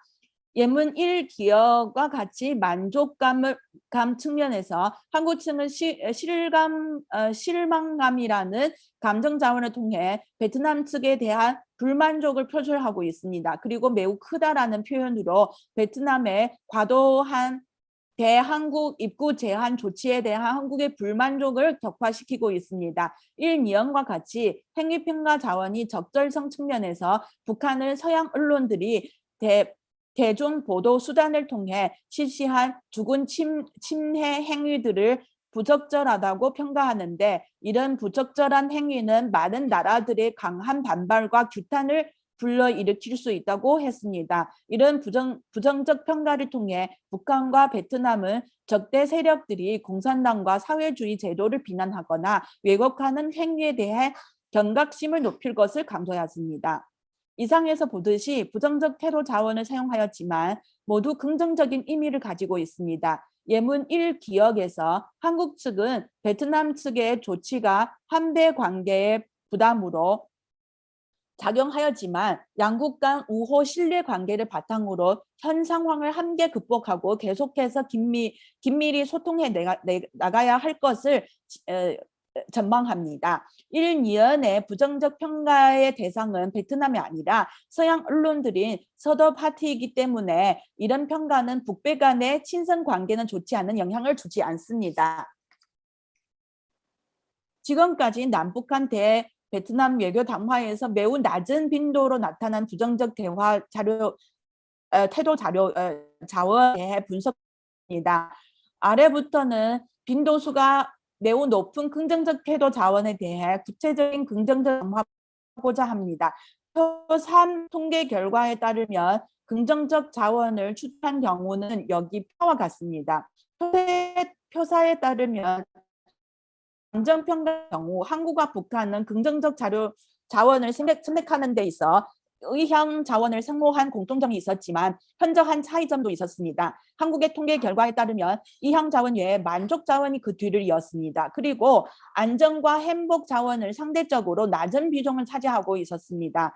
북한의 통계 결과에 따르면 행복 자원은 의향 자원과 비슷한 수준의 비중을 차지하였습니다. 안정과 만족 자원은 그 뒤를 이었습니다. 행위평가의 경우 한국은 충실성 자원이 가장 많이 나타난 반면에 북한은 능력 자원이 가장 높은 비율을 차지하였습니다. 2위를 차지한 자원은 한국에서는 능력인 것에 비해 북한에서는 충실성이었습니다. 사물평가의 경우 가치 자원을 많이 사용하는 것에 비해 한국과 북한을 비슷한 선택 양상을 보였습니다. 그리고 한국에서 반응과 구성 자원이 비슷한 비중을 차지하는 반면에 북한에서는 반응 자원이 적게 나타났으며 구성 자원은 아예 나타나지 않았습니다. 이와 같은 통계 결과에 따라서 감정평가, 행위평가, 그리고 사물평가의 각 하위 범주별로 가장 많이 사용된 이유를 예로 구체적으로 살펴보려고 합니다. 이 기업에 있어서 한국 측은 기대하다라는 단어를 통해 베트남 신정부와의 협력 관계가 지속 발전하기를 바란 의향을 합니다. 양국 관계를 한 단계 격상할 기대를 나타내고 있습니다. 이 내용과 같이 만족에 있어서 베트남 측은 직접적인 표현으로 만족감을 표현하지 않았지만 긍정평가하다와 높이평가하다라는 표현을 통해 한국 정부의 노력에 대한 인정과 만족을 나타냅니다. 3. 기억은 북한에서 북한 인민이 베트남 인민들의 새로운 승리를 바란다는 의향을 표출하는 예입니다. 이런 정서를 가진 평가 자원을 통해 북한 측은 양국 인민 간의 친선 협조 관계를 발전시켜 나갈 희망을 표현할 수 있습니다. 3.2는 베트남 공산당 중앙위원회 총비서가 북한 최고 영도자 김정은에게 보낸 축전이 일부 원문입니다. 기쁘게 생각합니다라는 표현을 통해 북배 두 당 사이의 협조 관계가 계속 강화되고 있는 것에 대한 즐거움과 행복감을 나타냅니다.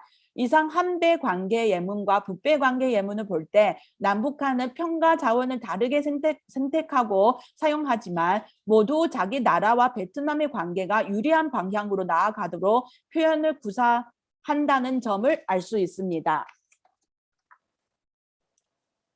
통계 결과에 따르면 충실성을 표출할 수 있는 자원을 본 연구에서는 노력, 협력, 강화, 발전, 모색, 확대 등과 관련이 있습니다. 예문 4기업과 5니언처럼 4기업의 경우 한국 측은 한배 양국 협력의 미래 기반 조성을 위해 다양한 분야의 협력을 한층 더 강화해야 한다는 것을 강조합니다. 5니언의 경우 북한 측은 북배 간의 친선 협조 관계를 더욱 확대하고 발전하기 위해 모든 노력을 다할 것을 지적합니다. 능력에 관하여 일반적으로 국가, 정부, 국민 그리고 정당의 능력과 힘을 평가하고 있습니다. 4.2연에서는 한 아세안의 교육, 투자, 관광, 문화, 인적 교류 등 다양한 사업을 성공적으로 수행한다는 능력을 평가합니다. 5기업과 같이 베트남 주석이 북한 최고 영도자에게 보낸 축전에서 북한은 나라의 건설과 발전을 위한 노동당의 적극적 행동에 대해 평가합니다. 많은 중요한 성과들을 이룩하다라는 표현을 지난 73년간 북한 노동당의 나라 건설 능력을 긍정적으로 평가한 것입니다.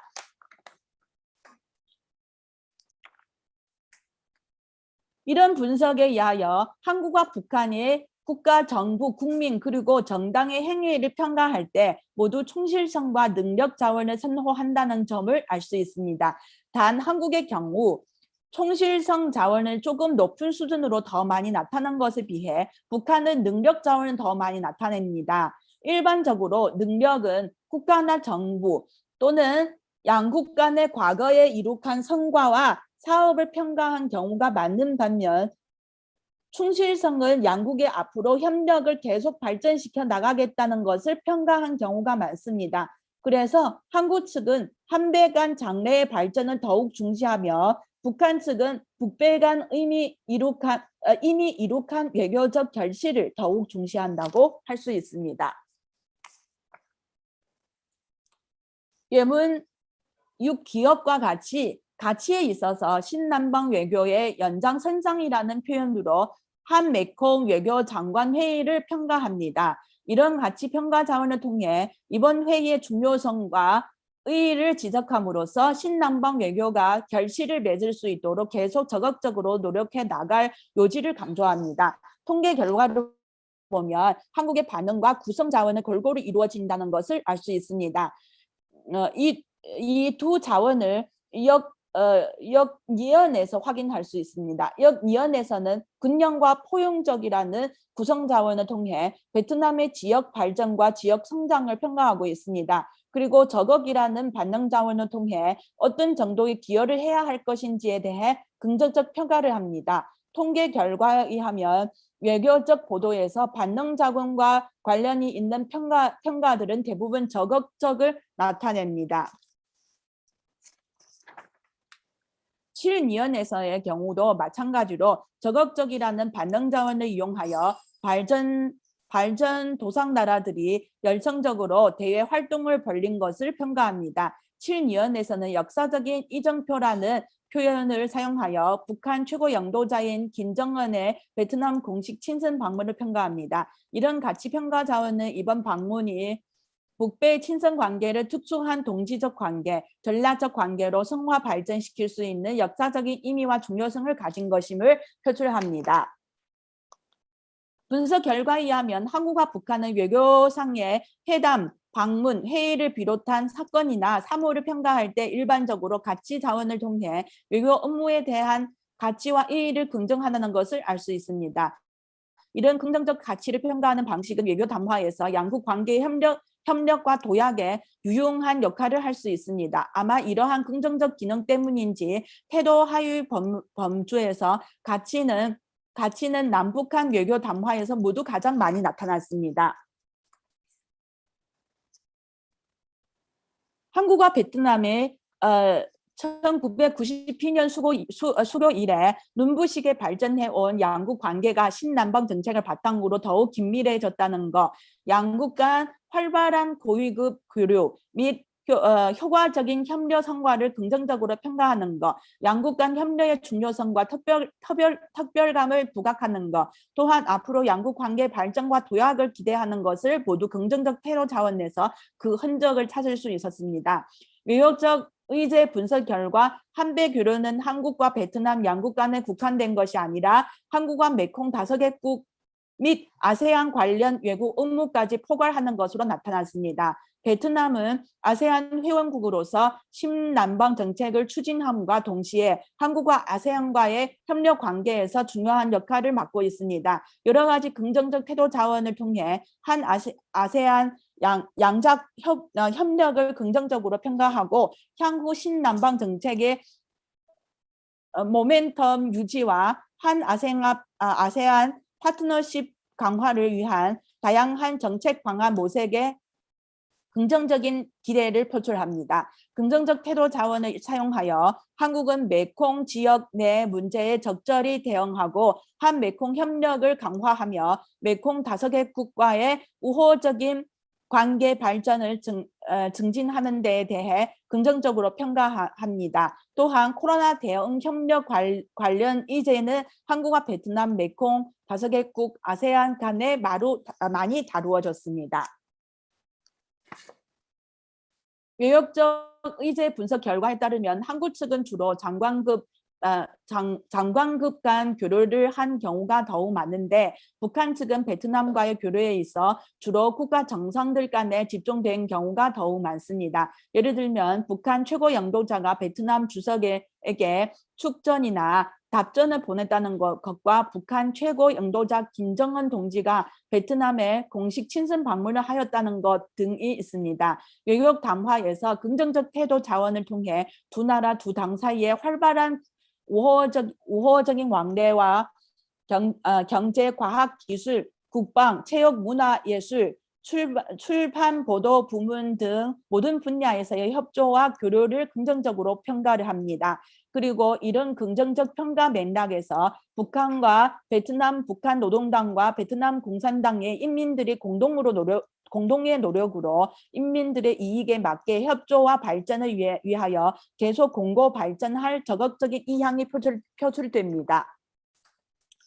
한국과 북한은 나라 이익의 출발점이 다르지만 모두 베트남과 우호적인 외교 관계를 유지하고 발전하려고 하며 양자 차원 내에서 다양한 협력을 추진하기 위해 여러 가지 노력을 적극적으로 다했다는 태도를 비슷하게 엿볼 수 있습니다. 남북한 대베트남 외교 담화에서 표출된 태도는 모두 훨씬 많은 긍정적 자원을 나타냈다는데 태도 자원의 분류와 분포의 차이가 있습니다.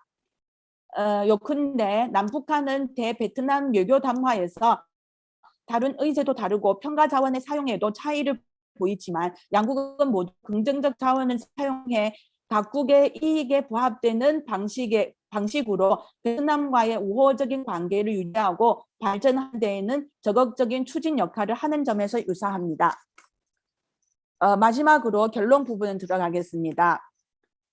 본 연구는 한국과 북한이 대베트남 외교 담화에서 보이는 태도 자원을 대조함으로써 긍정적 담화를 분석하고자 하였습니다. 이에 평가할 체계 분석 툴을 활용하여 UAM 코포스 투어과 엔트캉 코포스 분석 수단으로 2017년부터 2022년에 발표된 한국과 북한의 베트남 관련 외교적 보도를 연구 대상 자료로 분석을 실시하였습니다. 이를 기반으로 남북한 평가 주제에 의해 분석 태도 평가 주제 의제 분석, 태도 자원의 활용 빈도, 그리고 외교상 태도나 입장의 차이가 태도 자원을 통해서 어떻게 구현되는지를 살펴보았습니다. 연구 결과 의제 분석에서는 한국은 대베트남 외교에서는 한배, 한메콩, 한아세안 등 관계에 관한 정치 외교, 경제 통상, 사회 문화 등 각 분야 의제를 많이 다룬 것에 비해 북한은 베트남 사회주의 공화국, 베트남 공산당 중앙위원회와의 두 나라 당 사이의 친선 협조 관계 등 의제에 관심을 더 기울인 것을 알 수 있었습니다. 태도 자원 활용에서는 남북한 모두 감정평가, 사물평가, 행위평가 경향을 보여주었습니다. 단 남북한은 평가 대상에 따른 세부 자원의 활용 양상에서는 상이한 측면을 보였습니다. 또한 외교 담화에서 한국과 북한 모두 긍정적 태도 자원을 사용하는 경향이 강한 점을 확인하였으며 각국의 입장에서 베트남과 우호적인 관계를 유지하고 발전하는 것을 확인할 수 있습니다. 정치, 외교와 언론에 관련된 담화 분석은 주로 비판적으로 논의하는 데에는 초점을 두어 담화를 통해 재현되는 불평등한 권력 관계를 드러내어 보인 목적성을 지나치게 강조하며 언어적으로 구현되는 긍정적 요소를 간과하였습니다. 긍정적 담화 분석 접근법은 담화에서의 조화로운 요소와 평화로운 요소에 주목하기 때문에 본 연구는 이 접근법을 이용하여 남북한 대베트남 간의 활발한 교류 현황을 탐구하고자 하는 데에는 유익한 시도라고 할 수 있겠습니다. 이 참고 문헌입니다. 제 발표를 끝까지 경청해 주셔서 대단히 감사합니다. 이상입니다. 이한정 교수님 발표 감사합니다. Thank you, Ms. Yamping, for a very interesting presentation. We now have the general discussion left, but before that, we'll take a short break for about 20 minutes. So the session will resume at 11, no, at 12. At 12, yes. So the session will resume at 12. If you have any questions for Professor Matheson, you can please find our team members around you to pass your questions or email them so that they can upload it on the conference website with the answers from Professor Matheson. Okay, yeah, again, the session will resume at 12.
Okay, so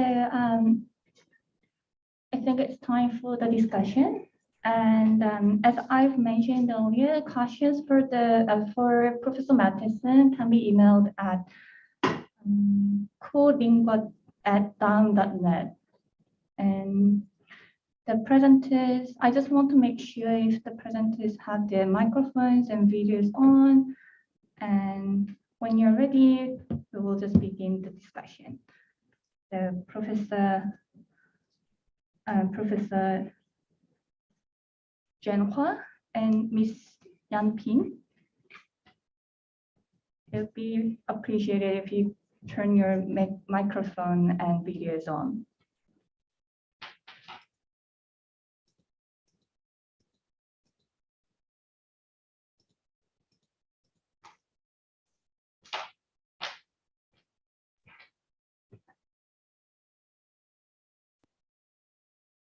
Thank you. All right, so I think the floor is ready now. If you have any questions, feel free to ask your questions or give us suggestions. Any questions from the floor? Okay, then we have the designated discussant, Professor Hall. So I will just pass the microphone to her.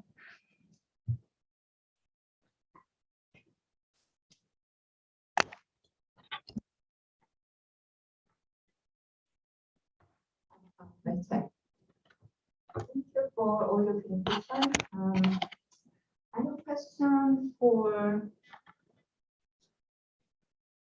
the professors, Professor Yanping Chen and Juan Chen.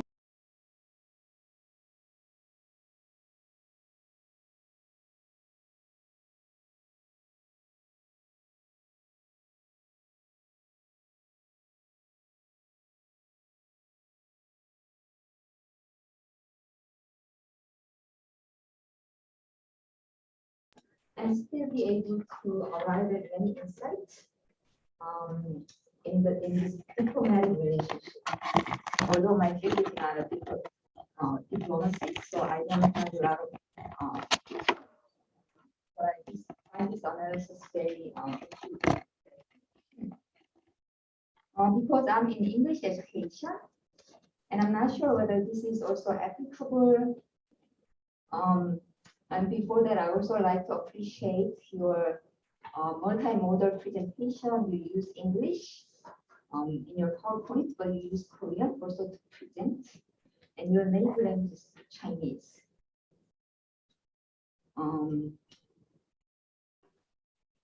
So this is really multimodal presentation using also 2 different languages. So as an English educator, I like to find out whether there are some available teaching approaches that enable students deploy these attitudinal resources in their own writing that allow them to generate communal feelings and relate to the audience. One of my research paper actually looked at student use of these attitudinal resources in their composition class. And I found that the higher level students were able to utilize a variety of these attitudinal resources to create communal feelings and also to engage with the audience. But lower level learners didn't have any linguistic control or ability to do so. So this is very interesting analytical tool, but as an educator, I'm interested in how can we use these tools to empower our students, to teach our students. So that's my first question. I have a second follow-up question, but I'll hold that.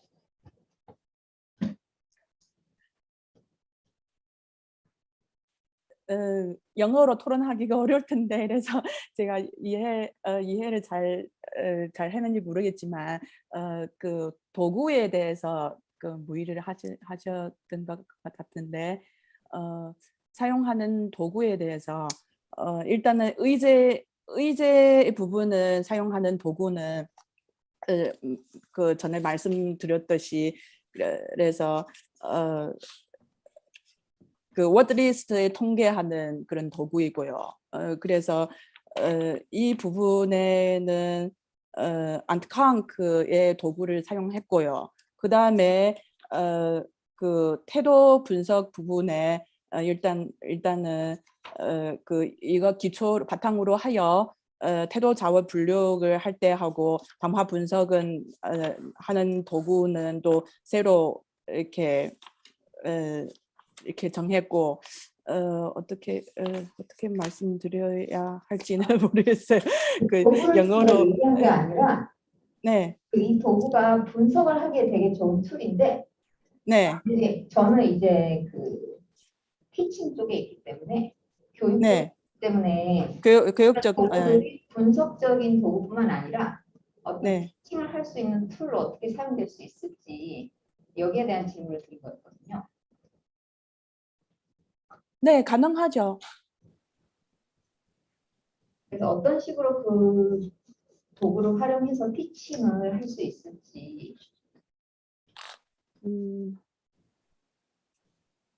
이렇게 사실은 입력을 할 때 옛날에 이렇게 그 우리 많이 했던 그 연구에서 엔트캉크에서 대조를 할 때 보통 그 교육자 그 학습자의 대상으로 많이 하잖아요. 그래서 학습자하고 모화자의 대조하는 형식으로 하는데 우리 지금 양국 간의 그런 언어를 대조를 할 때는 사실은 이 두 그 샘플을 A하고 B의 두 사람을 생각하는 것이죠. 그래서 그냥 A는 입력하고 B는 입력해서 그 다음에 대조하는 그 형식으로 진행하는 것입니다.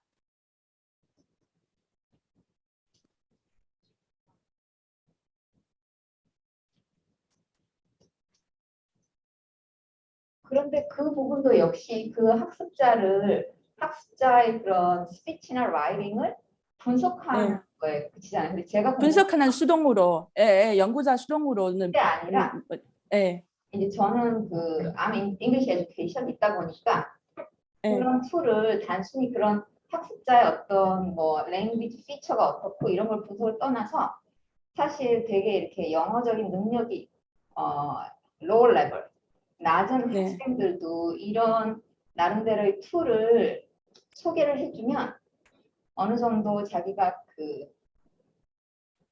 어디언스와 인게이지하고 이런 부분을 좀 더 잘 할 수 있을 것 같거든요. 그러니까 글을 잘 쓰는 애들을 보면 그 굉장히 어디언스와 이렇게 I cannot speak actually in Korean. Because it's very limited. 就是那个王振华老师，首先对王老师表示那个什么特别的不好意思，王老师，刚才一直想跟您打招呼，我们一直在这儿，因为我这个英语实在是太不行，所以我在这儿用韩国语讲，真的不好意思，王老师。没关系。因为我这多少年都不太摸英语了，这韩国语系的老师，所以说对英语对我来说确实有一点那个什么，是没关系的，就是可能是听众也大多数就是韩语的。对啊，他刚才问的问题我也没太听明白，我就想问的是不是关于工具然后我觉得最后又说，就是我这个回音比较，他说话的时候回音比较大嘛，所以说有时候我的就是我这耳朵不能戴耳机，一戴耳机就是。对，反正我们在这用韩国语说的时候，您别介意啊，太不好意思了。对，不介意，如果我听不懂的话，你可以告诉我啊。谢谢王老师。继续。네, 죄송합니다.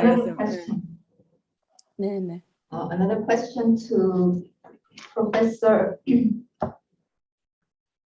Xuanwei Tang.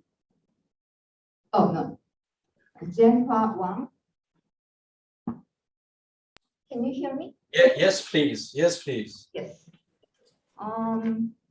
I find also your methodology very interesting, as our host, Dr. Hong said, this can be a great classroom-based research.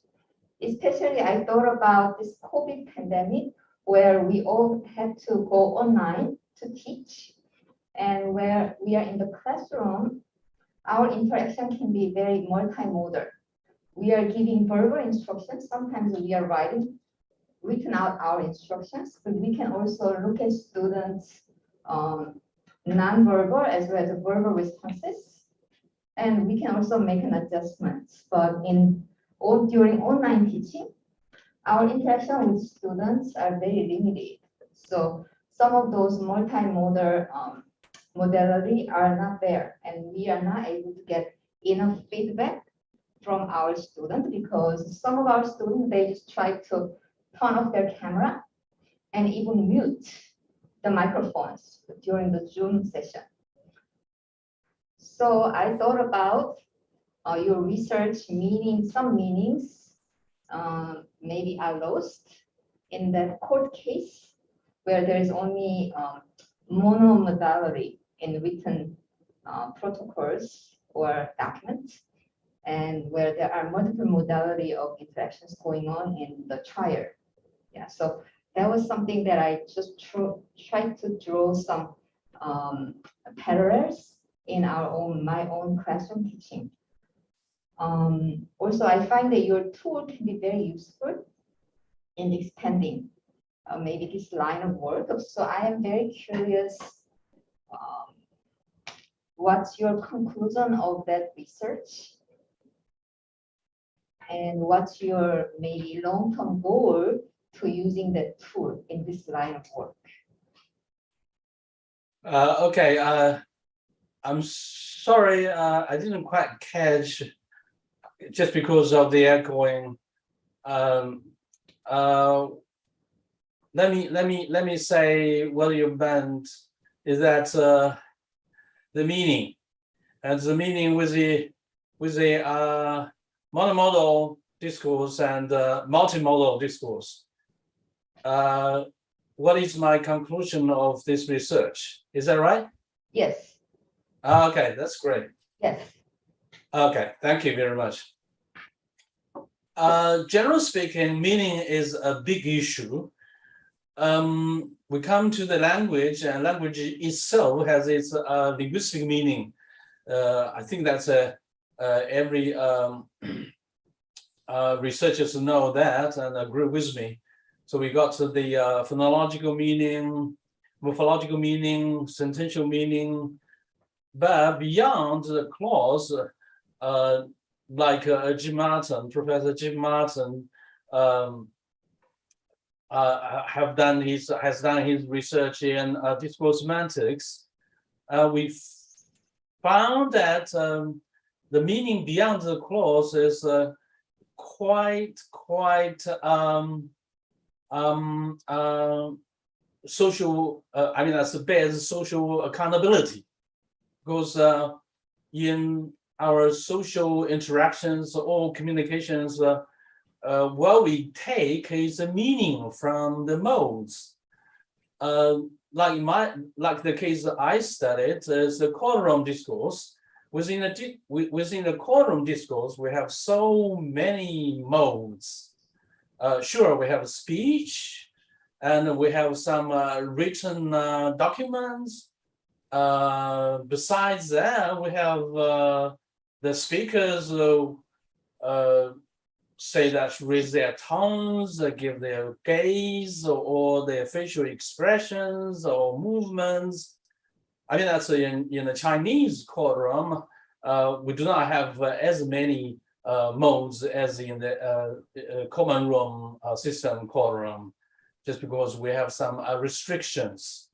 Whatever it is, every mode contributes to the integrated meaning or the holistic meaning of the courtroom discourse, so that we can find editional meaning, interpersonal meaning, as well as textual meaning within every mode, almost every mode.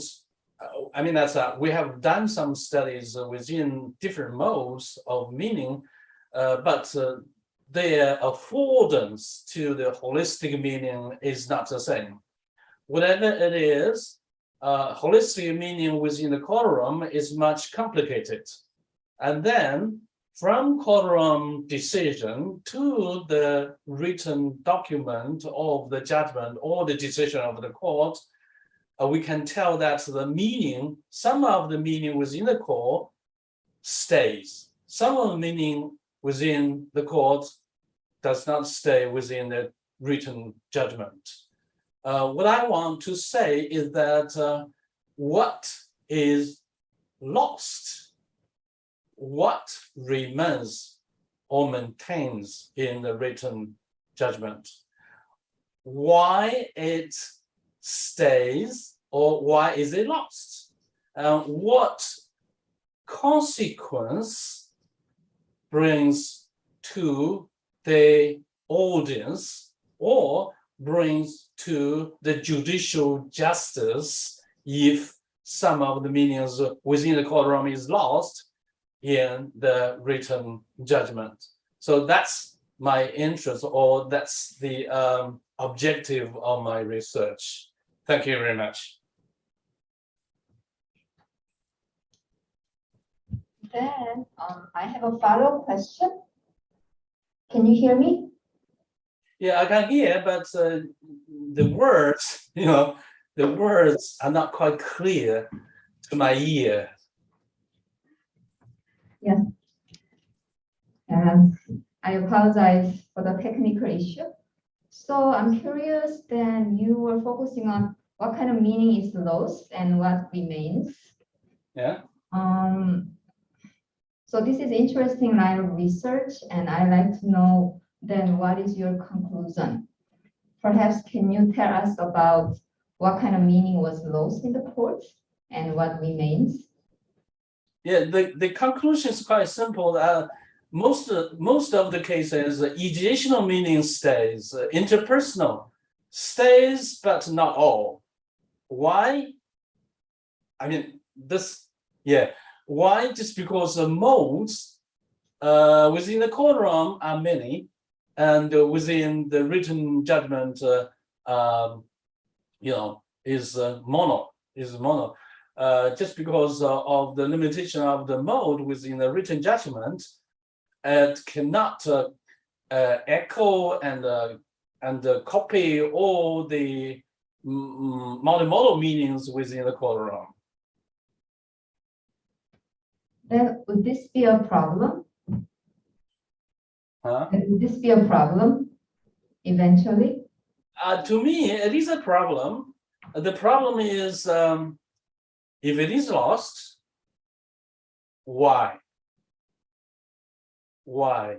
Because of the room of the writing space, or because of if it is not some meaning will be quite important or key to the decision of the court. If that kind of meaning is lost, then some of the justice cannot be served. So that's a big question. I see. Thank you. Thank you for your question. Okay. Any other questions? Any other questions? Okay, if it's all right, I have a question for Professor Zhenhua as well. Okay. Yes, please. So Yes. is this your first time using Activant to analyze discourse, or have you had another chance to look at other types of discourse other than courtroom discourse? Right. Thank you for the question. Activant, this is a coin word by myself, but chiefly it is based on Jim's works, because I'm quite influenced by Jim Martin's research, especially the discourse semantics. I tried to coin this abbreviation because I explored the functional grammar as well as the discourse semantic approaches to big text I found that meaning is quite important, important, and also bears its social accountability.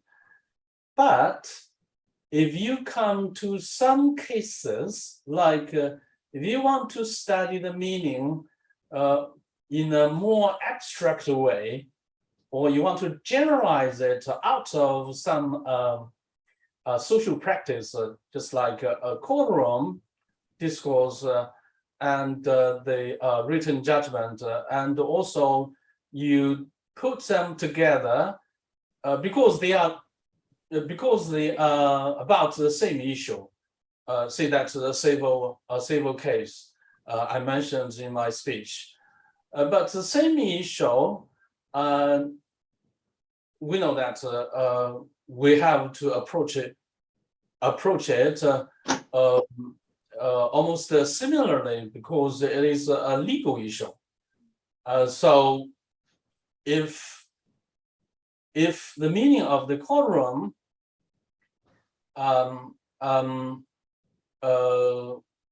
most of the important meaning, especially those factual meanings, remain in the written judgment, that will be quite essential and important.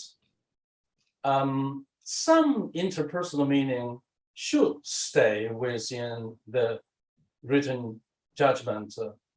Why is that? Because the litigants will express what their claim is with some interpersonal meaning. That means that they really want to make it as a factual one to influence the judges or some other audience. But if you, that's those kind of meaning will be judged according to the law or regulations or rules. If it is legal or quite go with the regulations or rules, they should stay within the written judgment. Otherwise, it is not really quite important or quite key whether it is stay or lost. The ACUVIN, Cuban, is the first time for me, that's true, to apply it to some big text or discourse. Thank you. Thank you very much. And we have like 7 more minutes. Any other questions from the floors? If not, oh yes, Professor Saul.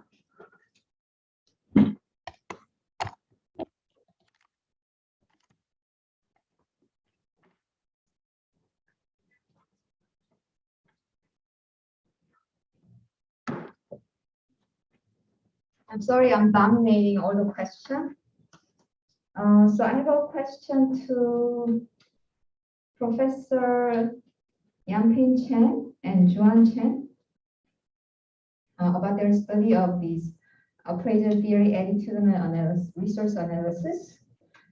In terms of your methodology, I am curious whether instead of looking at those high frequency words to find main agenda across these documents between North and South Korea in their diplomatic relationship with Vietnam, whether you have thought about maybe using rhetorical analysis, looking at the object of study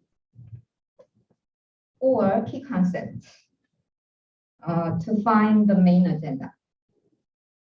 To me, because I'm more qualitative person and like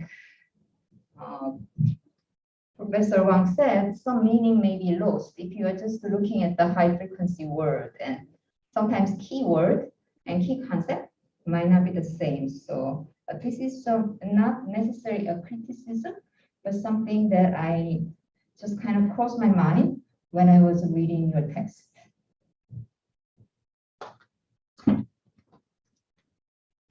네, 감사합니다. 질문 감사합니다. 제가 제대로 그 이해를 했는지 모르겠지만은, 그래서 마틴 앤 화이트 2005년에서 태도의 그 분류를 할 때 세 가지 그렇게 하위 분류를 분석을 할 때 그 모호할 경우도 있고 이렇게 교차될 경우도 있습니다. 그래서 이 분서 도구 마크를 할 때도 아마 이렇게 주관성도 이렇게 있다고 봅니다. 그래서 그 최대한 이렇게 주관성을 낮추기 위해서 그래서 세 사람이 같이 그 ABC의 세 사람을 같이 이렇게 마크하는 방법을 이용했는데, 그래서 그 먼저 그 세 사람이 따로 이렇게 마크를 한 다음에 스스로 이렇게 마크한 다음에 이렇게 세 명이 이렇게 마크의 결과에 따라서 이렇게 80% 이상의 달할 경우에 이렇게 유의미한 그런 것이라고 인정되고, 그 다음에 그 서로 일치하지 못한 부분은 또 다시 이렇게 상의를 해서 다시 이렇게 A가 다시 이렇게 서로 표준을 다시 세워서 A는 이 표준에 따라서 나머지 남은 테스트를 분석하는 마크하는 그 방법을 실시하였습니다. 또 이렇게 의제에 관한 그 추출도 빈도수 이거 그냥 간단한 통계 기구니까, 그래서 그냥 출현 변도와 순위대로 해서 그 연구의 목적에 따라서 이렇게 관계가 없는 단어를 제거하고, 그 다음에 20위에 차지한 모든 단어를 추출하는 걸로 이렇게 하였습니다. 네, 감사합니다. Okay, thank you so much. Right, 네, so I think 감사합니다. time is almost up. It's almost 12:30, which is lunchtime. So thank you very much for the presenters, Professor Zhang Hua and Jin Yanpyeong 선생님. Thank you very much for joining us all the way from China. And for the audiences in the floor, we have lunch prepared at, what was it? And yeah, we'll guide you later. So thank you very much. And this is all for session 5. Thank you very much. 감사합니다. 감사합니다. Thank you, Raj. Thank you very much. Bye bye. 네, 선생님들 식사 안내해 드리겠습니다. 수강 교수회관이라고 하는 곳에서 선생님들께 그 식사가 준비되어 있고요. 나가시면 변사 선생님들께서 그 식당 가는 길까지 중간중간 안내를 도와주실 겁니다.